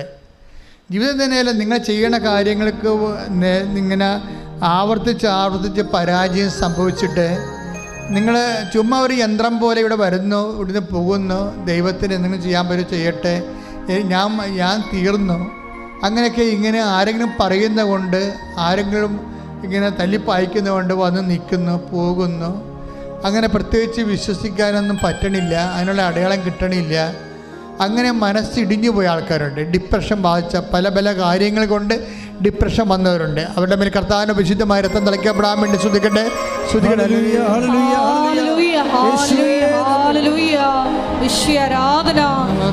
മാനസികമായി തളർന്നിരിക്കുന്ന മക്കൾക്ക് ഈ ആരാധനയിൽ ശക്തിപ്പെടുത്തണമേ, വഴി നടക്കണമേ.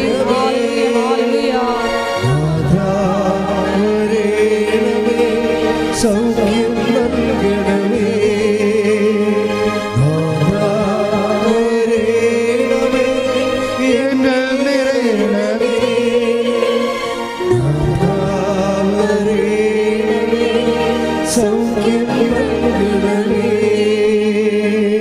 ചിലപ്പോൾ നമുക്കൊരു മനസ്സിന് ഒരു ധൈര്യമില്ല എന്ന് പറഞ്ഞു കഴിഞ്ഞാൽ ഞാൻ ഉദ്ദേശിക്കുന്നത് ഇതാണ്. ഇപ്പോൾ ഒത്തിരി കൊതിച്ചിട്ട് ഇപ്പോൾ ചിലരൊക്കെ എൻ്റെ അടുത്ത് ഒരു ലിസ്റ്റ് തരും.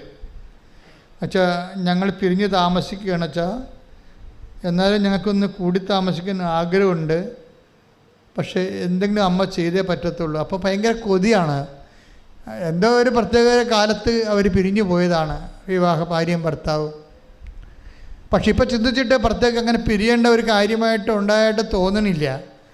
ഒന്ന് ക്ഷമിച്ചാൽ മതിയായിരുന്നു, അതിനെ കണ്ടില്ലെന്ന് വെച്ചാൽ മതിയായിരുന്നു. പക്ഷെ അങ്ങനെ ഒത്തില്ല. അങ്ങനെ അബദ്ധങ്ങളെല്ലാം പഴയ കാലങ്ങളിൽ സംഭവിച്ചു പോയി. അത് വേണമെങ്കിൽ ക്ഷമിച്ചാൽ മതിയായിരുന്നു, നമ്മുടെ ജീവിതം പോകത്തില്ലായിരുന്നു. അപ്പം അങ്ങനെ ഉള്ളവരെ ജീവിതം കൈവിട്ടു പോയി അത് തിരിച്ചു പിടിക്കണമെന്ന് ആഗ്രഹമുള്ള പലരുണ്ട്. ചിലപ്പോൾ ഒരു വാക്ക്, ചിലപ്പോൾ ആ പേപ്പർ എനിക്ക് കിട്ടിയിരുന്നെങ്കിൽ ആ ജോലി ഇന്ന് കിട്ടിയനും അത് സമയത്ത് പിറ്റേ ദിവസമാണ്, അല്ലെങ്കിൽ പിറ്റേ ആഴ്ചയിലാണ് പോസ്റ്റ്മാൻ തന്നത്, അല്ലെങ്കിൽ ഞാൻ ഇമെയിൽ കണ്ടത്, അങ്ങനെ നഷ്ടപ്പെട്ടു പോയി എന്ന് പറഞ്ഞാൽ അത് ഓർത്ത് ഇപ്പം തന്നെ അത് ഓർത്ത് ഇപ്പോഴും അത് തന്നെ ഓർത്ത് വേറെ ഒന്നും ചെയ്യാതെ വിഷമിച്ചിരിക്കുന്ന കാലം കഴിഞ്ഞു പോയല്ലോ എന്നൊക്കെ വിചാരിച്ചുകൊണ്ട് കാലം കഴിഞ്ഞു പോയെന്ന് നിരാശപ്പെട്ടിരിക്കുന്ന മക്കളുണ്ട്. അവരുടെ മേലെല്ലാം കർത്താവിൻ്റെ വിശുദ്ധ രക്തം മരിച്ചു ഉയർത്തെഴുന്നേറ്റവൻ്റെ ഉത്ഥാനത്തിൻ്റെ ശക്തിയുടെ രക്തം പടരട്ടെ. ശ്രുതികട്ടെ ഹല്ലേലൂയ. ഓൺലൈനിലുള്ള ശ്രദ്ധിക്കുക, നിങ്ങളുടെ മേൽ കർത്താവിൻ്റെ ഉത്ഥാനത്തിൻ്റെ ശക്തിയുടെ രക്തം പടരുന്നത്. ശ്രുതികട്ടെ ഹല്ലേലൂയ. ഹല്ലേലൂയ ഹല്ലേലൂയ. യേശുവേ ആരാധന. ഹല്ലേലൂയ. മഹത്വം ആരാധന ആരാധന. ഹല്ലേലൂയ.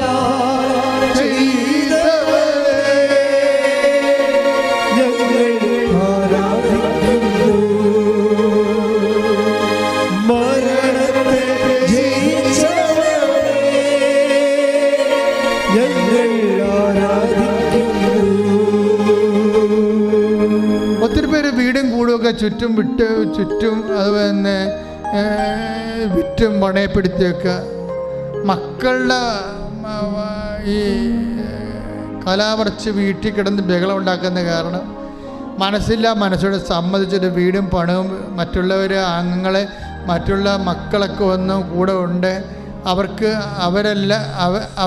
കിട്ടേണ്ടത് പോലും കിട്ടാത്ത രീതിയിൽ ആ ഷാഢ്യം കാരണം ചില തീരുമാനങ്ങൾ വീട് വിൽപ്പനയെക്കുറിച്ചും അതുപോലെ തന്നെ സ്ഥല വിൽപ്പനയെക്കുറിച്ചൊക്കെ ചിന്തിച്ച് ആരെങ്കിലും ഒരു മകൾക്ക് വേണ്ടി കുടുംബം മുഴുവനും ബലിയാകേണ്ട രീതിയിലുള്ള അന്ധമായ തീരുമാനങ്ങൾ എടുക്കാൻ പറ്റാതെ എടുക്കാതെ നിവൃത്തിയില്ലാത്ത രീതിയിൽ അകപ്പെട്ടിരിക്കുന്ന മാതാപിതാക്കന്മാരും വീട്ടുകാരുമുണ്ട്. അതുപോലെ തന്നെ മറ്റുള്ളവരുടെ മോഹവലയത്തിൽ അകപ്പെട്ടിട്ട് ജീവിതം നശിച്ചു പോകാൻ പോകുന്ന ആൾക്കാരുണ്ട്. അവിടെ പോയെല്ലാം ശരിയാകുമെന്ന് വിചാരിച്ചുകൊണ്ട് പൈസ കൊടുത്ത് കാത്തിരിക്കുന്നവരുണ്ട്, പൈസ കൊടുക്കാൻ പോകുന്നവരുണ്ട്. ഇതിൽ തിന്മയുണ്ട്. നിങ്ങൾക്കത് ഗുണം പിടിക്കത്തില്ല. നിങ്ങൾ കർത്താവ് നിങ്ങളെ രക്ഷിക്കാൻ വേണ്ടി വിടുതലിന് വേണ്ടി സ്തുതിക്കട്ടെ ഹല്ലേലൂയ.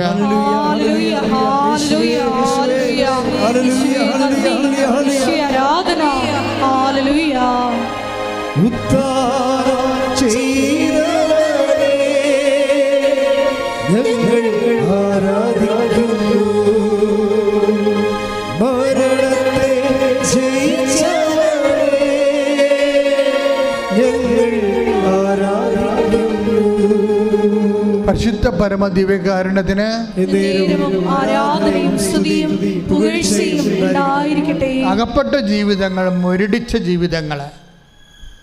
ഇപ്പം ഇന്നലെ ഒരു സാക്ഷി ഇവിടെ ഉണ്ടായിരുന്നു. അച്ഛൻ്റെ അഭിപ്രായം നിങ്ങളെ പ്രതീക്ഷകളെ ഇപ്പം ഞാൻ പറഞ്ഞ ലേഡിക്ക് ഗർഭപാത്രം പോലും ഇല്ല. അവൾ ചെറുപ്പക്കാരത്തിയാണ്. എന്നിട്ട് അവർ ദൈവത്തിൽ വിശ്വസിച്ച് സന്തോഷിച്ച് ജീവിക്കുക.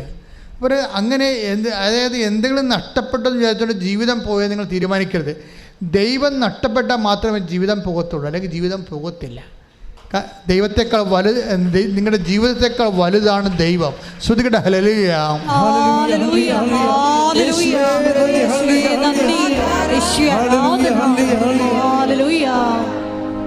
ഇന്നലെ ഒരു സാക്ഷ്യം ഉണ്ടായിരുന്നു. ഞാനത് ഇട്ടിട്ട് അപ്പം ചെയ്തിട്ടുണ്ട് കേട്ടോ. സാക്ഷ്യം ഇതാണ്. ഭർത്താവിന് 50 വയസ്സ്, ഭാര്യയ്ക്ക് 43 വയസ്സ്. വർഷങ്ങളായിട്ട് മക്കളില്ല. അപ്പം ഒരുമാതിരിപ്പെട്ട ചികിത്സകളെല്ലാം കഴിയും. 50 വയസ്സായിട്ട് മക്കളില്ലെങ്കിൽ ലോകത്തിലുള്ള മുഴുവൻ ചികിത്സ അവരെടുത്തിട്ടുണ്ട്. അപ്പം തീർച്ചയായിട്ടും വൈദ്യശാസ്ത്രം ആ ചാപ്റ്റർ ക്ലോസ് ചെയ്തെന്ന് വിചാരിച്ചോ. പക്ഷെ ദൈവം ക്ലോസ് ചെയ്യാത്തടത്തോളം ഒരു ചാപ്റ്ററും ആർക്കും ക്ലോസ് ചെയ്യാൻ പറ്റത്തില്ല. ഒരൊറ്റ ഉടമ്പടി. അവർക്കിപ്പോൾ ഒരു കുഞ്ഞുണ്ട്. ശ്രുതികട്ടെ ഹല്ലേലൂയ. 50 വയസ്സായ ഭർത്താവിനാണ് കുഞ്ഞ്. അതാ 43 വയസ്സുള്ള ഭാര്യയ്ക്കാണ് കുഞ്ഞെന്ന് പറയണം. അപ്പം നിങ്ങൾ ഒരു ഫയലും മടക്കി വെക്കണ്ട. അമ്മയോട് അത് പറയാൻ പറ്റണ പോലെ വിശ്വാസത്തിൽ, വിശ്വസ്തതയിൽ, പൂർണ്ണ ഹൃദയത്തോടെ ഉടമ്പടി ജീവിച്ചുകൊണ്ട് നിങ്ങളുടെ കണ്ണീര് ദൈവത്തിനെ ഏൽപ്പിക്കുക. ശ്രുതികട്ടെ ഹല്ലേലൂയ.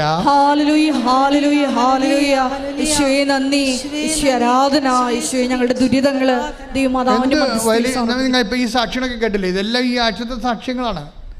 അപ്പം ഇങ്ങനെ നമ്മുടെ ബുദ്ധിയെ മരവിപ്പിച്ച് കളയുന്ന വലിയ ദൈവിക ഇടപെടലാണ് പരിശുദ്ധ അമ്മയുടെ മധ്യസ്ഥ നടന്നുകൊണ്ടിരിക്കുന്നത്. അപ്പം അതുകൊണ്ട് തന്നെ എൻ്റെ മക്കൾ ഇങ്ങനെ രുചിച്ച് നോക്കാതെ, കറിക്ക് ഉപ്പ് നോക്കണ പോലെ ഉടമ്പടിക്ക് ഉപ്പ് നോക്കാതെ, മര്യാദക്ക് അതിൻ്റെ കറക്റ്റ് കാര്യങ്ങളും അതിൻ്റെ അരുവി മനസ്സിലാക്കിയിട്ട് ഉടമ്പടിയിൽ അങ്ങോട്ട് പൂർണ്ണമായിട്ട് സമർപ്പിതരാകാൻ വേണ്ടിയും ഉടമ്പടി പ്രകാരം ജീവിക്കാൻ വേണ്ടി തീരുമാനിച്ചുകൊണ്ട് ദൈവത്തിൻ്റെ സ്വന്തമാകുക. ശ്രുതികടെ ശ്രുതികടെ ഹല്ലേലൂയ ഹല്ലേലൂയ ഹല്ലേലൂയ യേശുവേ ഹല്ലേലൂയ ഹല്ലേലൂയ മഹത്വം മഹത്വം. അച്ഛൻ കൈ ഉയർത്തി പ്രാർത്ഥിക്കാൻ പോകുന്ന സമയമാണ്. ജോലി, വീട്, വിവാഹം, ജീവിതം, തടസ്സം, കേസ്, ഡൈവേഴ്സ്, വിദേശ ജോലി, നിങ്ങളുടെ രോഗങ്ങൾ, അതുപോലെ കുടുംബത്തിൻ്റെ സമാധാനം ഇല്ലാത്ത അവസ്ഥകൾ, വീട് പണി തകിടം മറിഞ്ഞിരിക്കുന്നത്, അതിൻ്റെ പണം വേറെ എടുത്ത് ചിലവാക്കിയിട്ട് ഇപ്പോഴ് കടക്കാരായി ഇരിക്കുന്നവരും, പലതരത്തിലും പട്ടിണികൾ പോലും അനുഭവിക്കുന്ന ആൾക്കാരുണ്ട്. അവരെല്ലാം ഓർത്ത് പ്രാർത്ഥിക്കാൻ പോകുന്നു. പിരിഞ്ഞ് താമസിക്കുന്നവർ, ഐക്യപ്പെടാൻ ആഗ്രഹിക്കുന്നവർ, മക്കളില്ലാത്തവർ, മക്കൾ ദുർനടപ്പിൽ പെട്ടുപോയവർ, മക്കൾ ചീത്ത പ്രണയങ്ങളിൽ അകപ്പെട്ട് ജീവിതം പോയവർ, മക്കൾ വഴിവിട്ടു പോയവർ ഒക്കെ തിരിച്ചു വരാൻ വേണ്ടി ആഗ്രഹിക്കുന്നവരുണ്ട്. വലിയ മാരകമായ വിഷത്തിൽ, അതുപോലെ തന്നെ ശീലത്തിലും കഞ്ചാവ് പോലെയുള്ള പലതരത്തിലുള്ള ദുശ്ശീലങ്ങൾ അകപ്പെട്ടു പോയവർ, ഇങ്ങനെയുള്ള എല്ലാ ആൾക്കാർക്കും വേണ്ടി പ്രാർത്ഥിക്കുന്ന സമയമാണ്. എൻ്റെ മക്കളെ അതിശക്തമായി സൂചിച്ചാൽ മതി. പരിശുദ്ധ അമ്മ ഇടപെട്ടുകൊണ്ട് നിങ്ങൾക്കും ഈ ആൾക്കാർക്ക് സാക്ഷ്യം പറയാൻ പറ്റുന്നൊരു ദിവസമുണ്ട്. ശ്രുതികടെ ഹല്ലേലൂയ കർത്താവ് നിന്റെ ഉന്നതമായ നാമത്തിന് സ്വന്തം. കർത്താവ് നിന്റെ വിശുദ്ധ പൗരോഹിത്യത്തെ മഹത്വപ്പെടുത്തണം. കർത്താവ് സഭയിലുള്ള സാന്നിധ്യം പ്രകടമാക്കണം. കർത്താവ് നിന്റെ വിശുദ്ധ വിശുദ്ധ രക്തത്താൽ ഓരോ മകനെയും മകളെയും തളിക്കണമേ.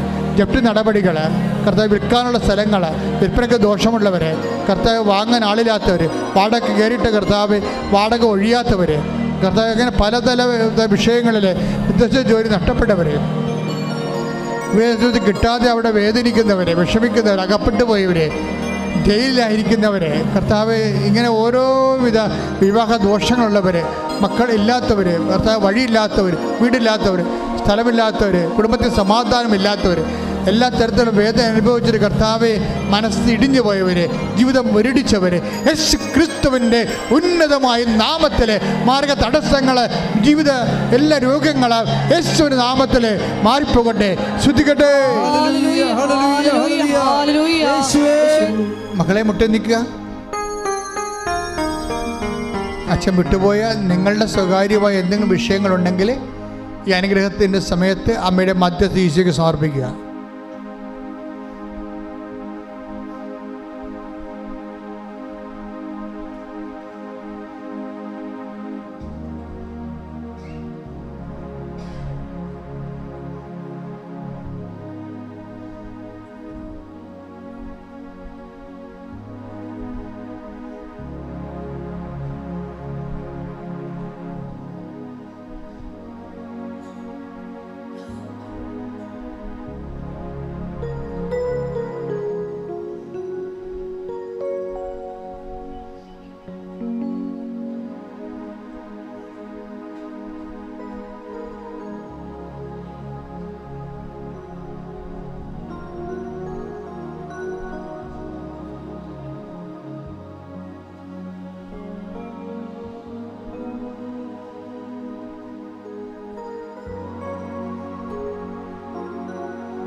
സമാപന ആശീർവാദം.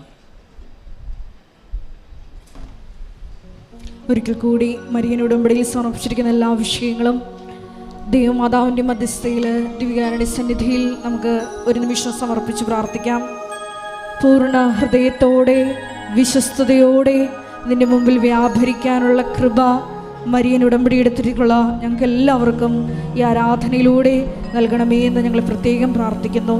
ഞങ്ങളെല്ലാവരെയും മരിയൻ പ്രത്യക്ഷീകരണത്തിൻ്റെ സാക്ഷികളാക്കി ഉയർത്തണമേ എന്ന് പ്രാർത്ഥിച്ചുകൊണ്ട് ശിരസ് നമിച്ച് നമുക്ക് ദിവ്യകാരുണ്യനാഥൻ്റെ ആശീർവാദം സ്വീകരിക്കാം.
പരിശുദ്ധ പരമമാ ദിവ്യകാരുണ്യമേ,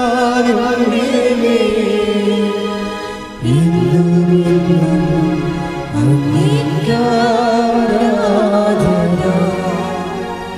പരിശുദ്ധ പരമമാ ദിവ്യകാരുണ്യമേ, എന്നും അങ്ങേക്കാരാധന. പരിശുദ്ധ